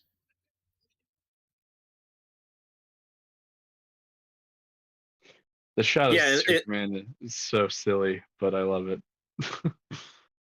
It's weirder in the movie because they like build up to it. Like, why did he have to walk up to the Rock and pose? Yeah, like why didn't you just start with him already there? It's like he knows there's a camera on him.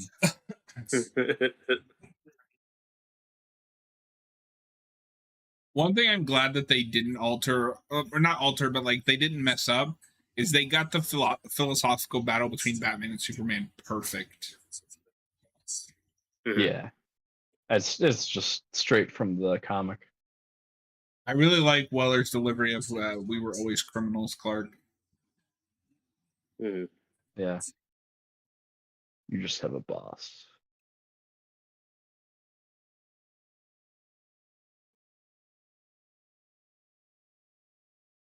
Button your shirt up, Clark. No one wants to see your chest. At least they don't have swastikas on them. Just imagine Superman with swastikas on his chest.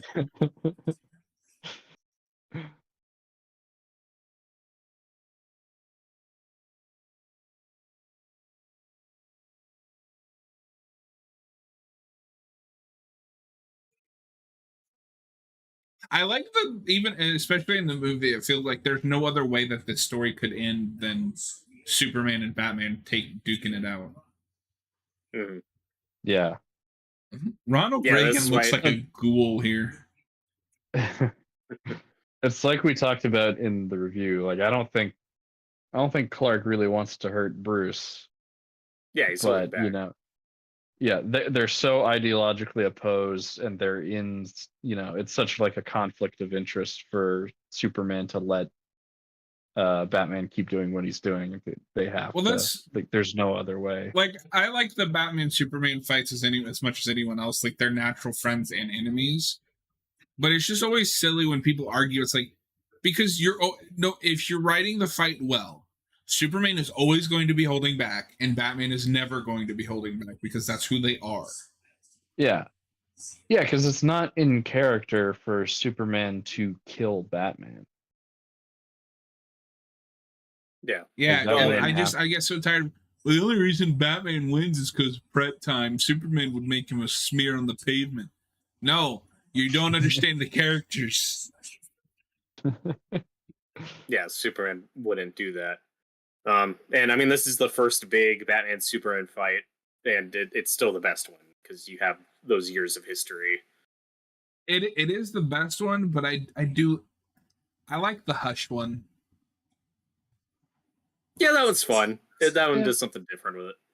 Like that he just throws Lois Lane off a rooftop.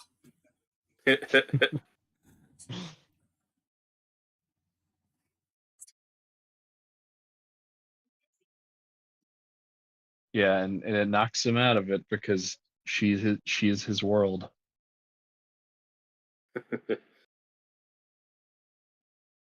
And we mentioned this earlier. I like Michael Emerson a lot. I don't know if I'd care for his Joker like in any other thing, but for this comic, for this take on the character, I think he's perfect. It works for an older Joker. Because this is a very different Joker than we're used to seeing. Well, he's an older Joker, but he's also a more like I think he's more believable as a sociopath. Like he feels more like a real sociopath. He's very cold. He's not wacky. Speaking of, what'd you say this guy's name was? Michael Emerson. Yeah, he's in the Fallout show for a bit. Oh, cool. He's in a bunch of stuff. Yeah, the first thing I remember seeing him in is Lost. Yeah. My parents used to watch that Person of Interest show, so I know him from I was also thinking about that. Yeah. Yeah. I always wanted to see that. I've heard great things. Yeah, I've heard it's good. Yeah.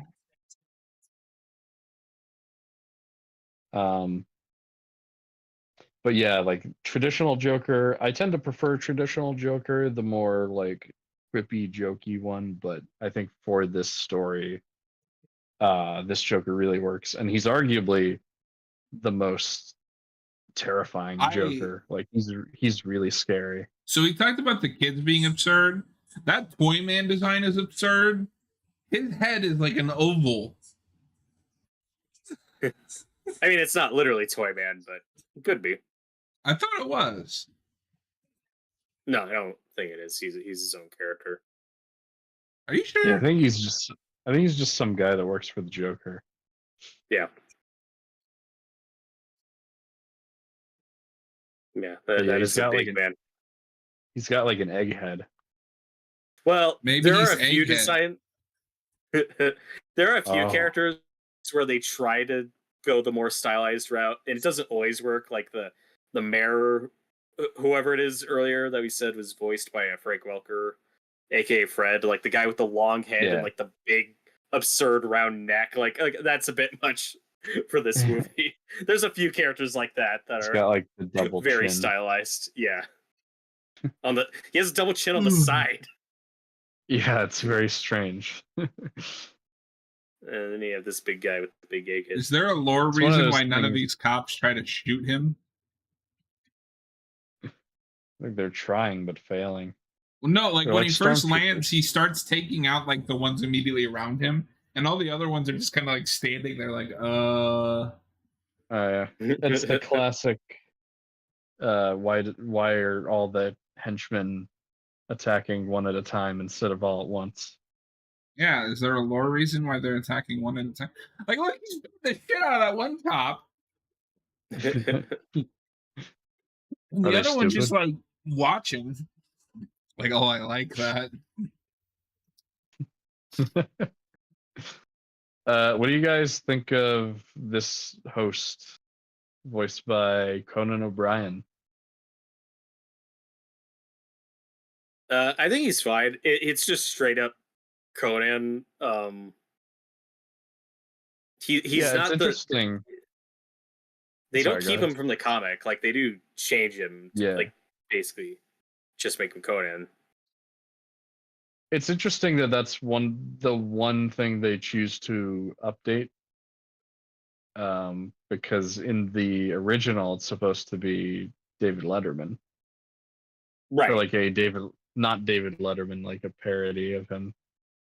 Well, and I think he's still called David in the movie, but I mean, like they made him look like Conan. Yeah, they made him look like Conan, and Conan plays him. And I don't know and if his buddies there.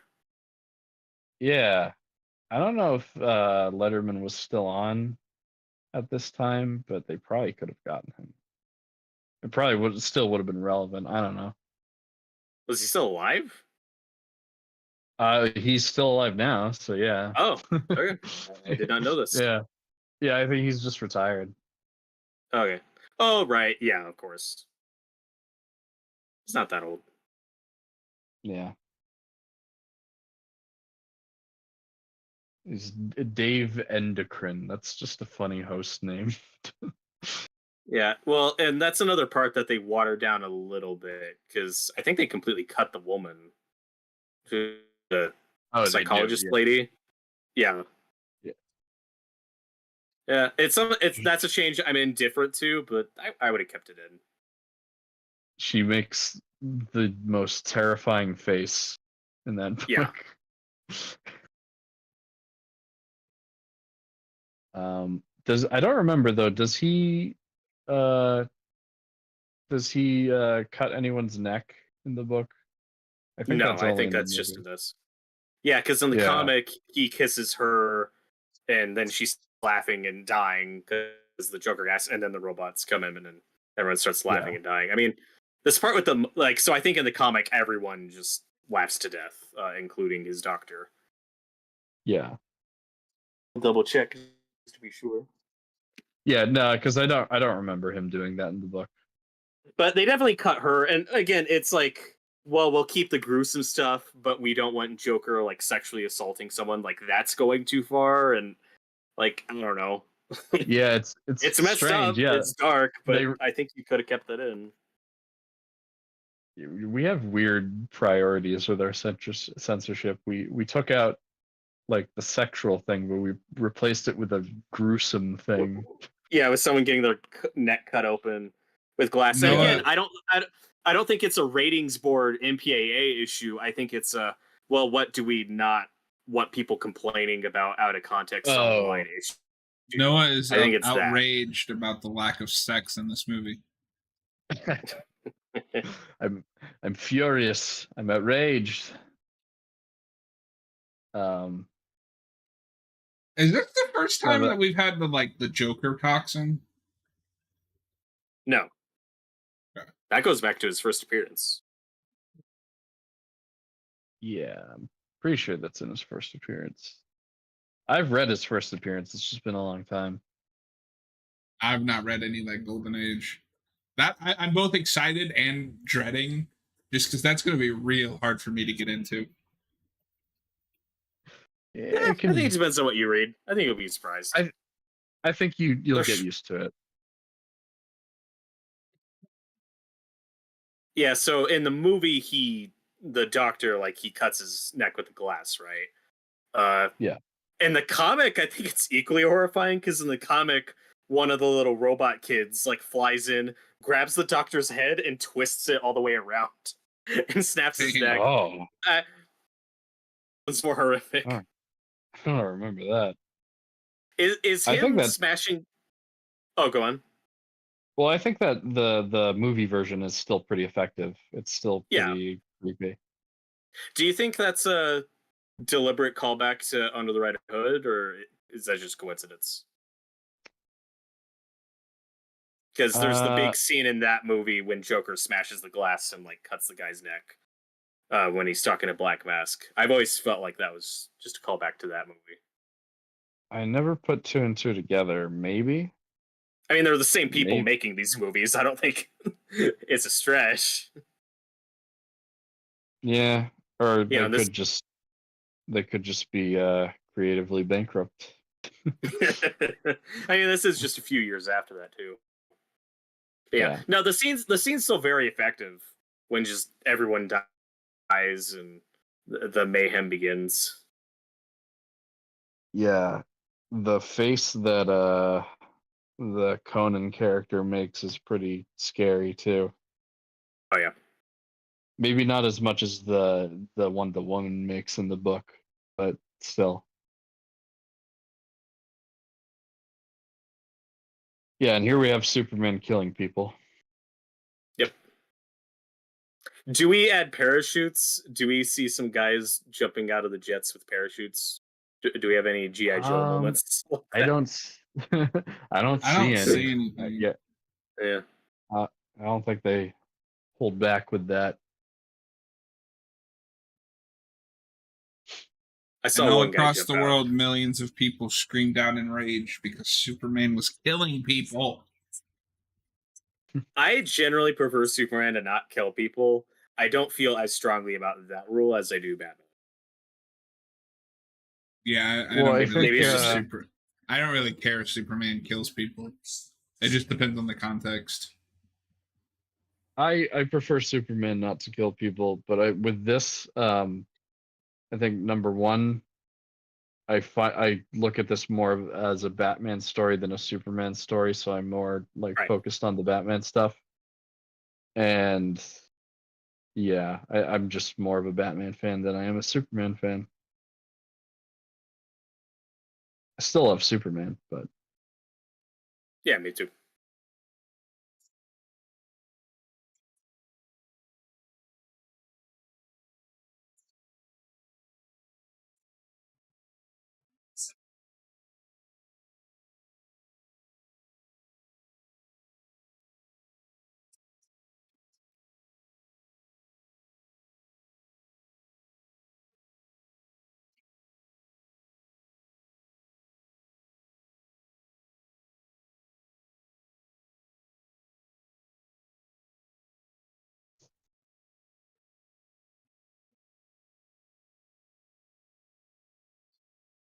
There's nothing wrong with Joker I can't fix with my hands. Yeah, it's a great line. Wait. That's a line in the comic that I think is just inner monologue. But I'm glad we got it in the movie.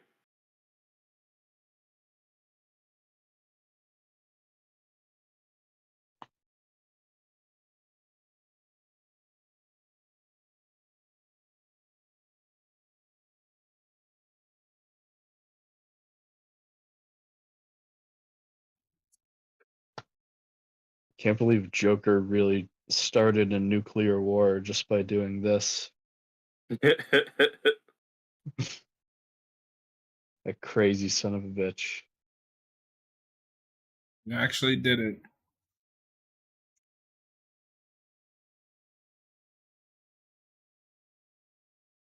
This guy's wrapped in the American flag. I don't remember if that's the case in the book, but that's like the general thing from earlier. Hang on. Consulting the book again.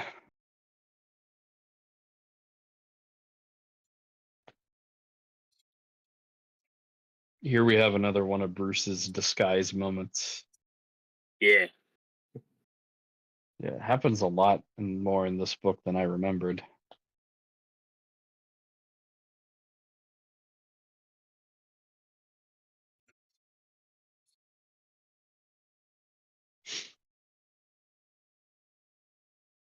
No, he has the American flag in the comic. Okay.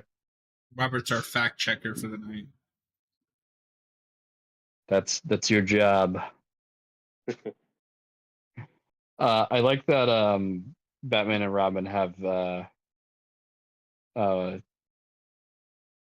two-seated motorcycle. I don't know if that's what it's called, but motorcycle with the little sidecar. The sidecar. Yeah. Yeah. Which could be a 66 reference, but I mean, they may have had that in the comics in the Golden Age. I just don't remember. Probably. I mean, whenever we review Golden Age stuff, I think we'll just limit it to just like use like something specific, not like long runs or anything. Because a lot of those comics, like, dude, they're only like a few pages long. And I think you'd be surprised. Like Joker's, like Batman #1's like really good. Like that's Joker's first appearance, and like it holds up. Like yeah, we can do individual stories and not. Yeah, I think if we tackled like whole runs, that would take us a long time with certain runs.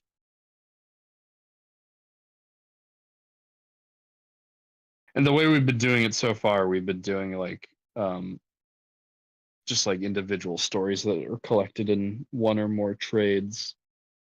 Mm-hmm. So approaching that stuff would be very different, but we'll have to figure out a way to handle it.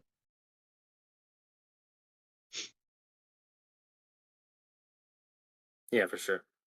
I also think it's interesting the way Frank Miller will just kind of rework some of his ideas he introduced here into Year One as a prequel to this, with giving Selina the prostitute background, and Year One and Dark Knight Returns sync up really well, and then nothing after that does.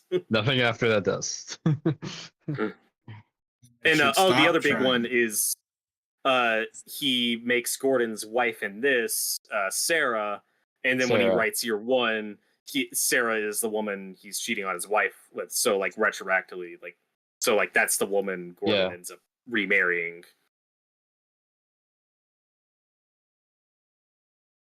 Because that's also a weird thing Miller did, was making Gordon's first wife's name Barbara.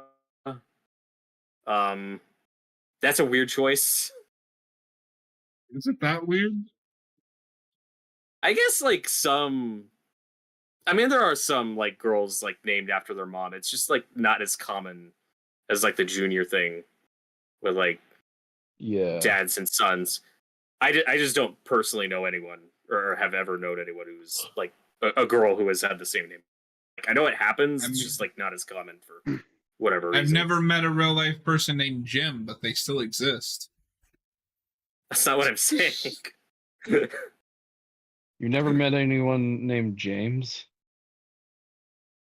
Not in real life. Oh, okay. That I can remember. That's not true.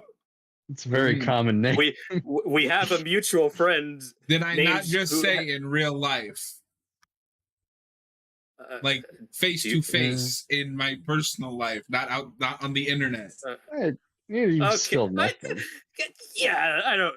Okay, fine. I will use a different name. I have never met anyone named Matthew in my real life. I still can understand that there are people. That's not what I'm saying, but whatever. We don't need to argue about that. I think Torgo knows what I was making. I'm just surprised because those are very common names. I mean, I just pulled a name out of a hat. Like, do you need a specific example of somebody that I know I've never met? But you're making a different argument than I was making. No, I get your argument, but you don't need to have met someone in real. You don't need to have seen it in real life to be normal in a book. Like, I don't. I just whatever. I just think it's a weird choice that he named Barbara's mother Barbara instead of giving her a different name. I just think that's a weird choice. Does that start in Year One? I think that starts in Year One. I don't think like we know who Barbara's mom is like for decades. Okay. It's really weird and vague. I'm not sure about that. It's like, is he divorced? Like, is his wife dead? Like, I don't think we know for a long time. Yeah, I'm not sure about that. We just know that Gordon has a daughter. Yeah, that does start in year 1. Okay.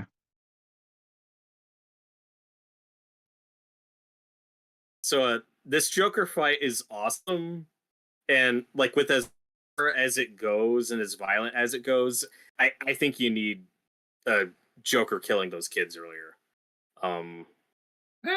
to push Batman this far. It's just this sequence is so horrific and violent. I think it's just weird that we censor the start of it. I mean, it would have helped, but I buy that Batman has had enough at this point in his life after he just murdered 200 people. But yeah, that's not Joker. Joker. That's interesting because that's not what you said when we reviewed the. What? Joker. When we reviewed the goes on a killing spree. Oh yeah, he shoots a lot of people. But when we reviewed the comic, you said you weren't sure if you bought how far Batman goes. I mean, I buy that they want me to believe that he's finally gotten to this point. I still don't know entirely if I buy that he would ever hit that point, no matter how many people Joker kills. Okay. Well, this is the big scene why I think. I still don't know if I buy that Joker's that crack of a shot. He's just like firing wildly and hitting everyone dead on. He's hitting everybody. Yeah, I mean, With he one shot eye. a lot of people in his life. I don't know. He's had a lot of experience. Also, the music in the sequence is amazing. I love the theme that plays during this part. I don't know if you guys have this, but I just always thought it was crazy that this movie has a scene where Joker just like straight up just shoots a bunch of innocent people, like point blank, and this movie is still PG-13. It makes no sense. Like this should be R. And I love Peter Weller's delivery of this line. All the people I've murdered by letting you live. That was a big trailer line. I don't know if you guys remember the trailers for this. I do, yeah. And that's the big one in the comic. That's another big one that's inner monologue in the comic. I think it plays better in the movie. I like that they're actually... Because in the comic, they're just fighting, and then we're getting all of his thoughts through inner monologue. I think their dialogue back and forth in the movie while they're fighting like plays even better. Yeah, and I also love Joker's exchange where he's like, I've never kept count, and Batman's like, I did, and Joker's like, that's what I love about you. Yeah, that's great. Yeah, as far as this sequence goes, I prefer this over the comic. The comic still works, but I think this is an improvement. I think they both work, but this is great.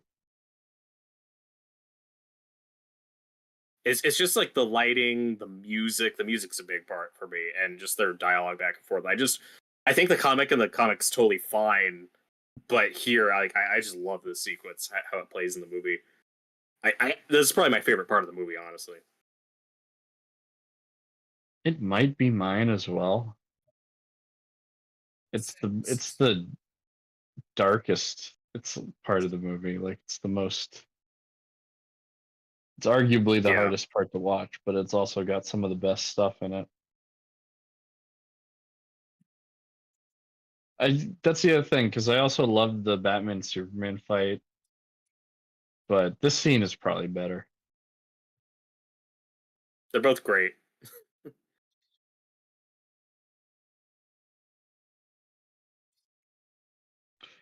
And then we'll get to it later, but I also it's and the sound it makes too. Ugh. Yeah. And we'll get to it later, but I also love the part where he like rallies all of the sons of Batman and he comes in on the horse. Yeah, and I remember that shot of him on the horse when he holds up the gun. That shot is in the trailer, but like out of context. I remember some people being really pissy about that online. Like, Batman doesn't use guns. Why is it? It's like, oh, so you haven't read the comic. So you haven't read the book. You don't know the context. who are outraged about something. Yep. What do you think about Batman spitting on Joker's body? Is that like too much? I think it Or works. do you think you can do that? I think it works too. It's just something I thought about recently. Yeah, it's hard for me to decide because, like I said, I still don't know if I buy he would like even halfway kill him. Oh my god, he's on fire! Honestly, Yeah, Batman should have paralyzed him a lot earlier. I believe that he like goes to the point where he breaks his neck because it was at the point where Joker was like going at him like so hard that Batman had to do something to defend himself. Well, but I do like that he holds back and doesn't kill him. Yeah. This is why I keep going back to the moment, though. A bit that I love in the comic that's not here is when he has an inner monologue talking about Carrie's like loss of innocence. When she sees all those dead kids, and he says like, "Never again. Like this is ending tonight." Because again, we can infer that Joker maybe killed Jason Todd in this universe. So I can, now that he has Carrie, I can buy him saying like never again. Like I will go that far if I have to. And again, he doesn't technically kill him. He just cripples him, and then Joker finishes the job. So, but like you said, it's the context is key. Right. No. I think both scenes work. Yeah, I think it works either way. I think it works for what they're trying to tell. This scene is genuinely intense. Like, I've never really been that much of a fan of Bat God, so this is like a scene. This is like one of the go-to like, oh yeah, Batman is a mortal man. He could die at any moment here. I also don't remember. Oh, that's the other thing that kind of works out nicely is Frank Miller in this story does a lot of Batman versus the police, and then in year one we're gonna get like the first example of that, of the cops hunting Batman in that building. So it's some really cool symmetry there. And I don't remember if the lines in the movie or just in the comic, but I love that part in the comic when he sees Joker's like burning corpse on fire, and Batman just says, "Stop laughing." Stop laughing. It's in the movie. It's just like, stop dancing. No, I'm not a big fan of the Bat God either, unless it's like a Justice League book. But funnily enough, I think this is one of the stories where you could get away with doing a Bat God because he's been at this so long that like it's natural to him. Yeah, and I don't think this story really gets to the Bat God place. I think some people might try to argue with that because he beats Superman, but I don't know. I think that's believable. It's believable because he outthinks Superman, and I don't care who you are. Yeah, it is plausible to outthink Superman. Yeah, yeah. I'm a Torgo. Like I like how messed up he gets throughout this story, and just how vulnerable. Yeah, like there's always stakes. Like he might die. I think you kind of get more of that in the book with the internal monologue where he's like every muscle in my body is aching or whatever. Like you get into his head like talking about that, which you don't get as much in, like obviously we talked about earlier, you don't get the narration in this, but I think it's still communicated visually. So it works.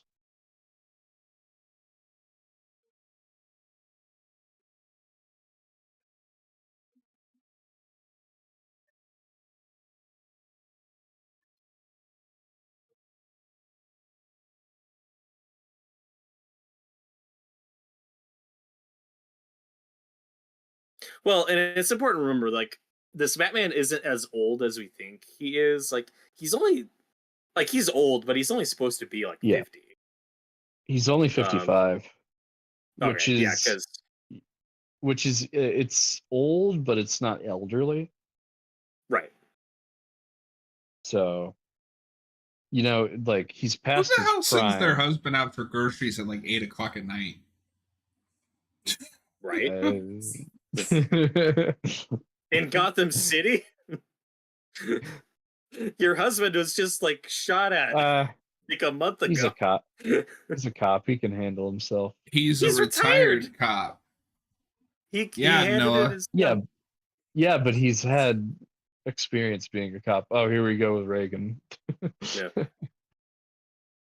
There was an Easter egg there that I did like though, where when you see his family portrait in their house, like it's the Gordon character model from the Year One movie, which they had made a couple years before this. So yeah. they seem kind of nice. Like that movie's not great. Like kind of technically. Even though that Batman sounds nothing like Peter Weller, and this guy sounds nothing like Bryan Cranston.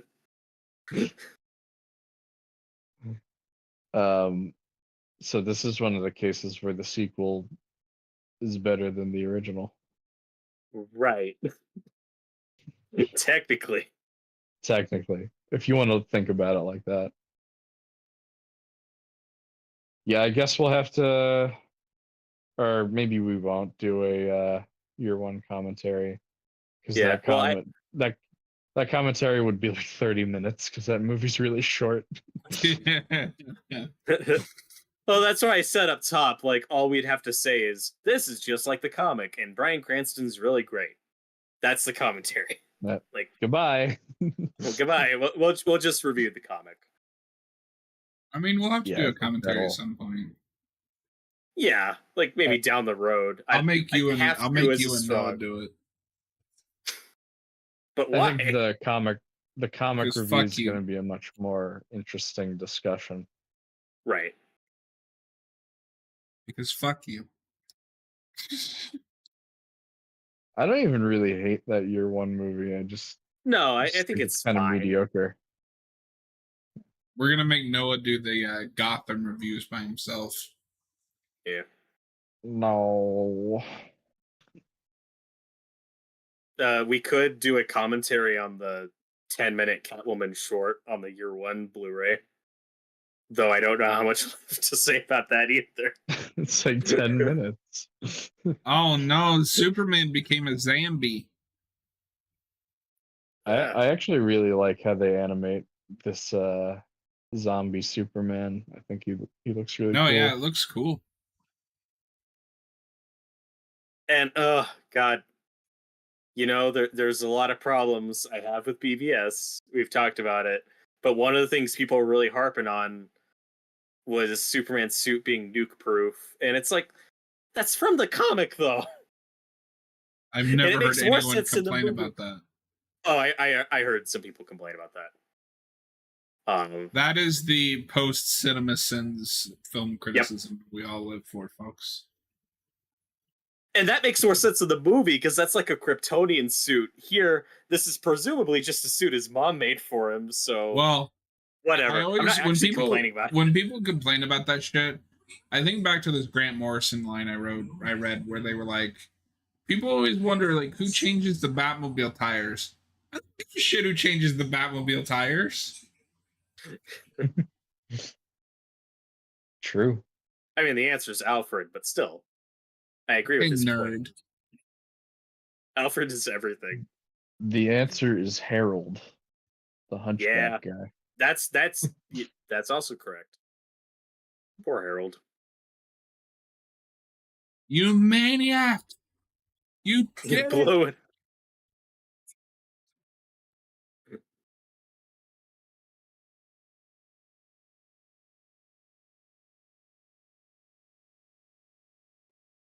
Yeah, that sequence with Superman going after the nuke, it's still really good in the movie, but that is an example where I do prefer the more stylized artwork in the comic, where it's like just the black silhouette with the red S on his chest, and it looks really cool. They try to kind of emulate that with shadows in the movie, and it works fine. That's just one of those stylistic choices that just like really pops in the comic. CG anime fan says Alfred and Lucius. Lucius being involved is more of a Nolan thing, I think. Yeah. With that stuff, yes. With the Batmobile, yeah. Yeah, in the comics, I think he's just a Wayne Enterprises guy. When in Original. Telltale, it gets overly complicated for no reason. Yeah. Well, and in the animated series, you get Earl, the guy who made the Get Batmobile Earl. for him. Not Earl. Mechanic. Everyone's favorite episode, the mechanic. I think it's fine. It's not great. It's got fine. some really. There's, I mean, maybe we'll do a commentary on it, but there's a part in that episode that I laugh all the time at where Earl's like trying to subtly give Batman a hint, and then Batman just looks at him and he's like, "Okay." So anytime that somebody says, "Well, Batman should just kill people," we should just show them this scene. Yep. Yeah, I can't believe that's an argument we're still having. These are loud and Thanks a lot. clumsy. They are the weapons of weaklings. Yep. No, I think Weller nails this speech. It's Good good. speech. I know a lot of people make fun of it, but I think it works. Yeah. McFarlane did a wave of figures that has like the Dark Knight Returns Batman, and there's a build-a-figure component, and you get to build the horse, and that you can put Batman on. Like, I want that whole wave just for that horse, just for that. Oh yeah. Batman on a horse is awesome, and not something we do. Dude, enough. put Batman on a horse in live action already. Yes, even though that's extremely likely your actor is going to die. I'm really surprised. I'm really surprised Nolan or Snyder didn't do it. Snyder more so. I don't think Nolan would have done it. Yeah. I don't know. He could have done that in Rises, and I wouldn't have blinked with how bad that movie is. See, I just think those movies are a little bit too like tech focused and like spy movie focused to do something like that. Yes, well, spy movies never have horses on them. No, I see what you're saying. I also just think like I'm more thinking about it practically, just that heavy suit and mask that cuts off. You just CGI the movie. Putting somebody in that on a horse, we're gonna die. We almost got Batman on a horse in '89. In '89, and that injured an actress, and they had to cut that scene because they injured their actress when rehearsing it. They should have done like William Friedkin. Oh, that my actress broke her back. She'll work through the pain. Yeah. Well, I think that was Sean Young. I think she was Vicky Vale originally, but she got injured, so they had to recast her. Sean Young. Tim Burton should have been like William Friedkin and slapped Michael Keaton on set.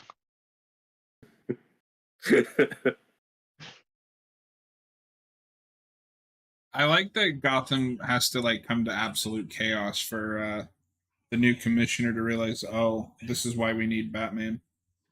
Yep. That's one of those scenes earlier that makes me laugh in a good way, just because I love the satire of it, where it's like Joker just killed hundreds of people and Batman just crippled or injured like a couple dozen cops. These two are equally dangerous and evil, and we need to stop both. It's like, what? Yeah. One of these should be more of the priority. Yeah, they're paying off the it's too big scene from earlier, and just her seeing kind of like the power Batman can have in people, and like people like riling up and standing up for their community. Yeah, well, and it's also what we get sort of with Ellen Yin in the Batman. She's like very anti-Batman, going after him, and then has that change of heart over the course of that show. She becomes his ally. Yeah, I'm excited to do some stuff on that. I need to pick up that Blu-ray set. As do I. What the heck are you waiting for? What are you waiting for? The scene is really powerful. Those buckets of water aren't gonna help much. Yeah, that fire's still gonna spread.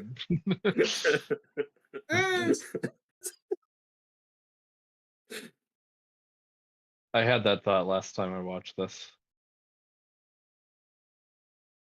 Well, Gordon throws like one bucket of water in a window, and all the fire in that room is just gone. Yeah, it's just like. I do love this scene though. It's great. Really good. And I think this is expanded on. In the comic, this stuff is very brief. Like we go through this stuff quick. Like this is a section of the comic where like you have to like read each line just to know what the hell is going on. No, yeah, anime. I like the Batman quite a bit. Yeah. It's got its weak moments, but I'd say it's gotten more appraisal recently. But I know at the time a lot of people didn't. A lot of like adults didn't like it. It was, if I may be so bold, in some ways ahead of its time with the anime influences. If you may be so brave and bold. Yeah. I mean, I would rather watch the Batman over Brave and the Bold. Different show. They're both good. I don't know if this is a hot take. I think You've barely seen any of Brave and Bold. I think I like Brave and the Bold more than the Batman. No. They're very different things. They're both great. The Batman gets points just for consistency. Like there aren't many like terrible episodes in the Batman. Most of that show ranges from okay to sometimes fantastic. It's got pretty good quality control, I think. Brave and the Bold has high highs and some low lows. Yeah, all I'm hearing is that it sucks. No, overall it's fantastic. No, it has high highs. No, all I heard was it has low lows. Well, so does Batman the Animated Series, but none of us are going to shit on that shit. That's my favorite show of all time. Yeah, and there are some bad episodes. No. Yeah, but even then, I love some of the bad episodes. Oh, some of them are hilarious, but I mean, we know Subject's favorite is I've Got Batman in My Basement. No, that's awesome. Yeah. Classic. Ugh.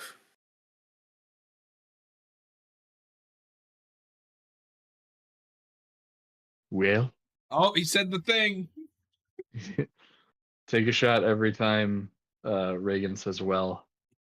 Well. We should have been doing that the whole time. Here's Green Arrow. Yeah. I just love the subtle world building. You get those little mentions of like Hal and Diana, and we actually get an appearance from Green Arrow. Like that's really cool. Like this is like how I hope James Gunn is approaching his Superman movie, with a lot of those DC cameos, where it's like, no, there's just gonna be cameos when the story needs them and when it's appropriate, but this isn't gonna be a team movie. I hope like this is the type of stuff he's looking at, where it's like, no, it's just the DC world, and if it makes sense for the story, someone like Oliver's gonna show up for a sequence, and it's still Batman book, but Superman's a big part of it.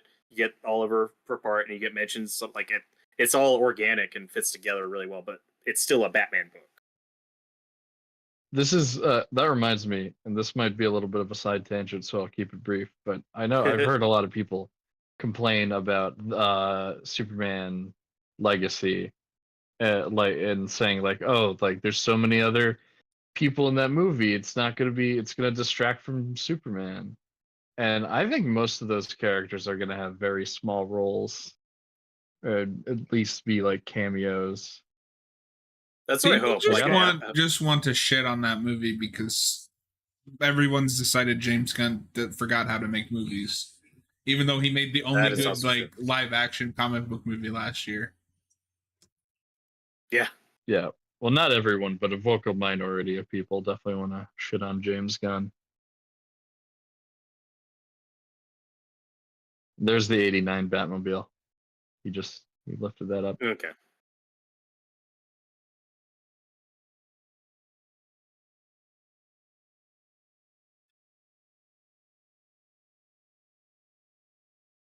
Robert, it's very strange. Yin became Batman for some reason. Or is it Yang? Damn it. I'm so lost. Peter Weller, Psych. Oh. You're stretching it, but I see there's a joke in there. There's a joke in there. But now I realized I forgot which one he was. I don't know what Psyche is. Yin. Even though she's Yindel in this, but whatever. But I appreciate the effort, sir. Detective Yin. So he was paying attention. I can't believe I had to explain a Psych reference. No, you were forcing it, sir. Oh, Peter Weller. The actor. Guys, I can't believe that guy from Star Trek Into Darkness is Batman. Yeah. It's a very strange career choice.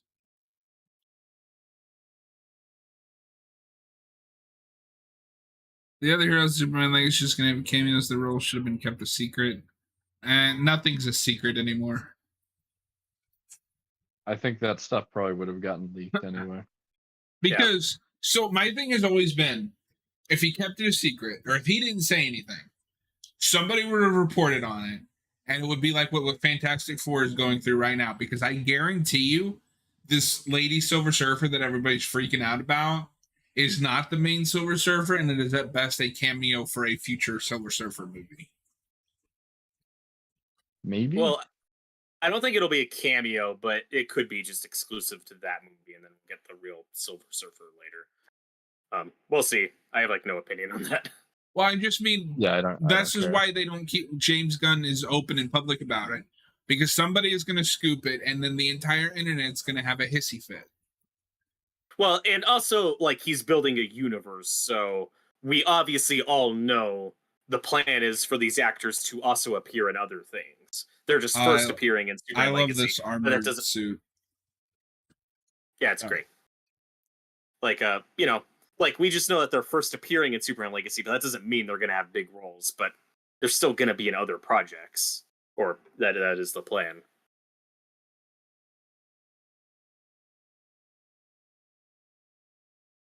Oh my God, Carrie Kelly's dead. Oh, she's fine.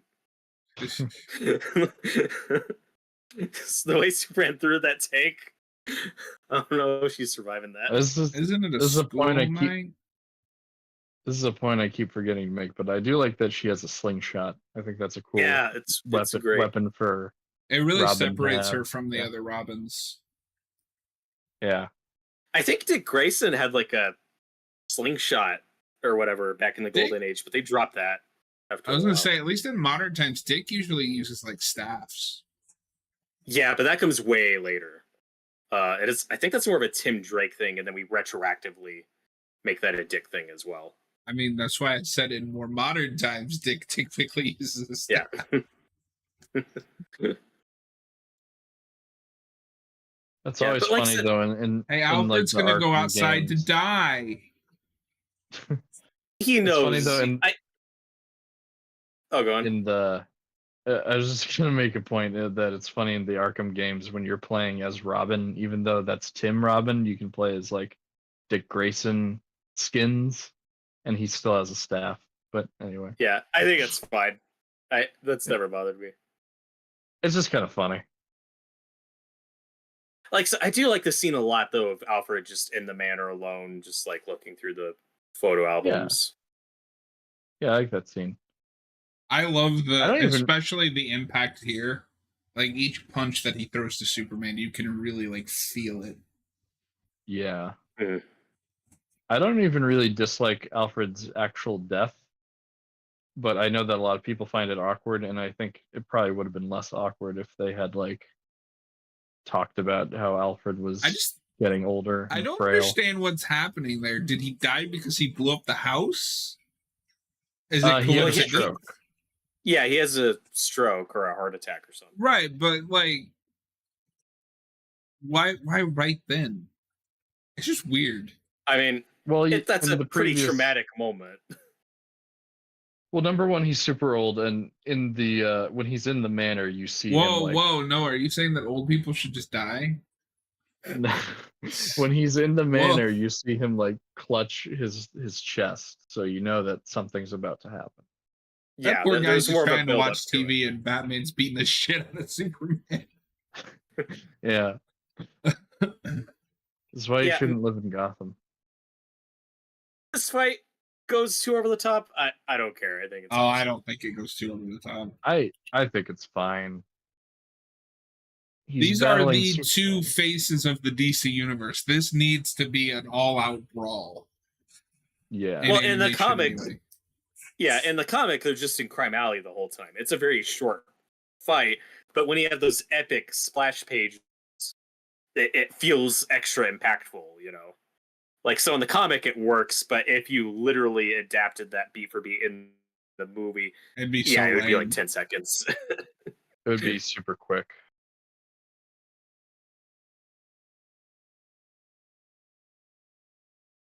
So, why didn't Superman try to talk Bruce down? That this fight works a lot better than that one does. We schooled you so hard on that one. We don't need to rehash that. People can. Yeah, we did. Your whole argument was that Superman is not allowed to lose his temper. What? No, that was not what we were saying. People can play back the tape. Our argument was that Superman half tries to talk to Bruce at the end, and then he just gives up. It has so many opportunities. So what? He was just supposed to still stand there and take everything that Bruce was throwing at him. Because we're not going to rehash this. He throws Bruce like 3 times, and then just stands there and says nothing. It's different in this story because Reagan has told him to bring Batman down, and he knows that Batman is not going to listen to him, so you might as well just fight him. Yeah, and they've already had the argument. Superman goes to Batman for help, and Batman makes it clear that he doesn't want to listen, so they fight. There's no But difference. He never... Oh my God, you are so wrong. You are so wrong, it hurts. We've already talked about this. We're going to be talking about this till the end of time. Because we're right and you're wrong. No, I'm right. No, the difference is the stage is already set for this fight. Kind of like Superman the has fight? already... Not at all, because all that movie is building to doesn't matter, because it's going to boil down to Martha getting attacked by Lex Luthor and him forcing him to kill. But Batman went there for a fight, and he clearly wasn't listening to anything that Superman had to say. And all Superman had to say was, as we said 50,000 times already, was, Bruce, Lex Luthor has my mom, help me. Yeah. That's all he has to say, and he never says that. As soon as Superman lands, he could be like, hey, Batman, you gotta help me save my mom. Whether Batman listens or not is a different conversation, because that's not in the movie. Okay, so if you go up to somebody and say, you have to listen to me, and they ignore you and attack you anyway, you're just gonna what? Keep talking to them? Well, don't waste your time by saying you have to listen to me. Just tell them the thing.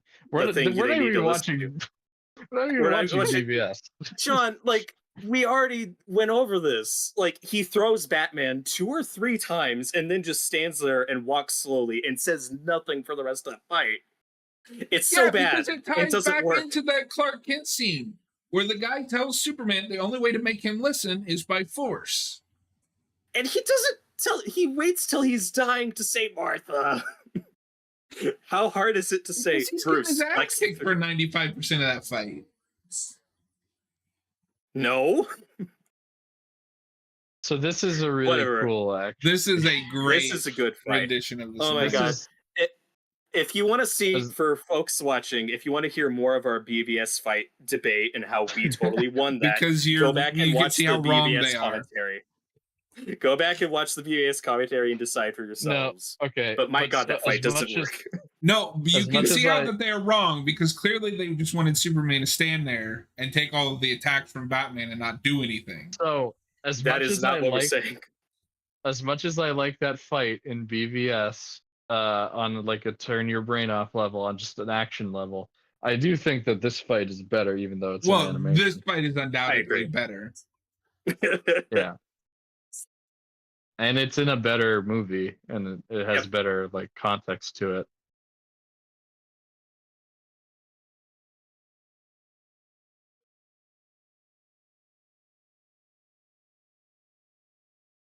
Yeah, the action is still good. Like that, like the actual Batman versus Superman fight, I think is cool in that movie.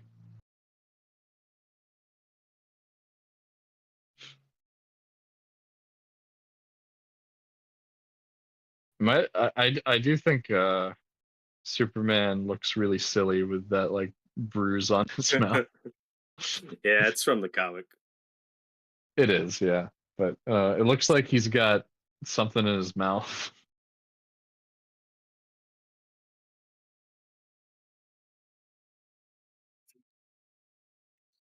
Like he's in the middle of chewing. Like I said, I think Alfred's death plays better in the movie. I wish there could have been another reference to it in the epilogue. This Bruce just doesn't seem to care much about Alfred. I like that you get a little bit of Superman's like real personality here. He knows that Batman isn't dead. Just gonna let him go.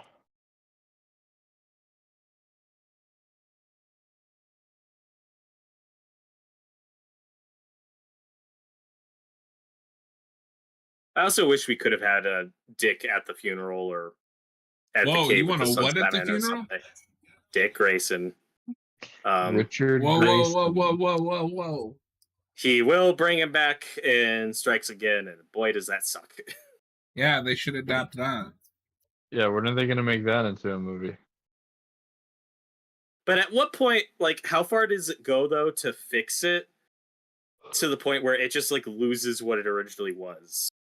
I mean, like, would that's you the problem. complain if it's just a different sequel to Dark Knight Returns? Like, but I don't need a Dark Knight Returns here. sequel. That's the problem. But I don't need a Dark Knight Returns sequel to begin with. I don't necessarily need one, but I think it would be interesting. Yes, because they should only make sequels that are needed. I think it would be interesting to explore this new status quo. I didn't need a sequel to Terminator, but they made one.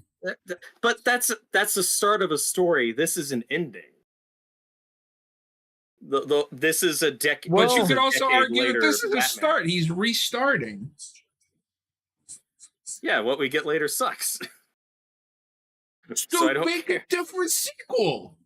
No, I think I'm with John. I think you could do a good sequel to this. I'm not saying you can't. I'm just saying I don't need one.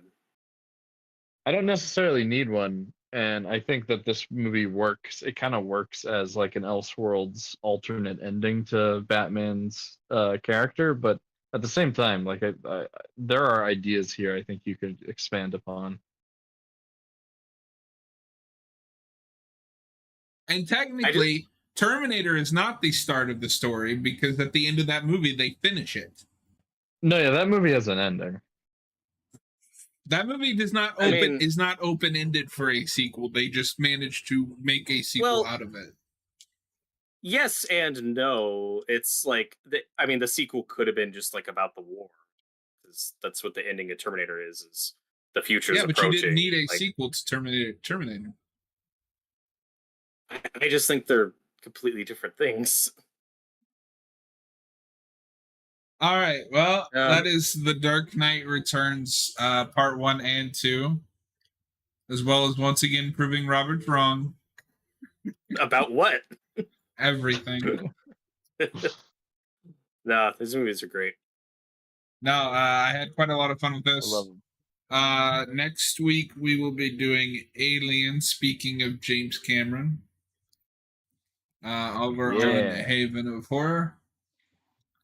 Anime fan out of context having Dick at the funeral sounds very funny. Yeah, Robert wants a really weird kind of funeral. I don't know what's going on with that. Yeah, Robert, this movie is PG-13. I don't think they could do that. You can't do that. But and then 2 weeks from today we will be doing Batgirl Year 1, which I am very excited for. I do not remember liking that book, but I'm always interested to revisit something, see if I like it better. I've never read it, so I'm excited. Oh, this Sunday, are you going to be able to do some Arkham City streaming? That is up to Torgo. I can do this Sunday. Okay. So this Sunday we will do some more Arkham City. And we will once again prove Robert is wrong. I don't know about what yet, but we will find out. No.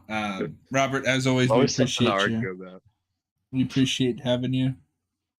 Oh, thank you. Noah, even though for some reason you decided to be on your phone today, we appreciate you being here. Thank you. Thank you very much. Thank you. Thank you very much. Yeah, anyway, sorry. I picked a scab and it's bleeding like crazy. Thank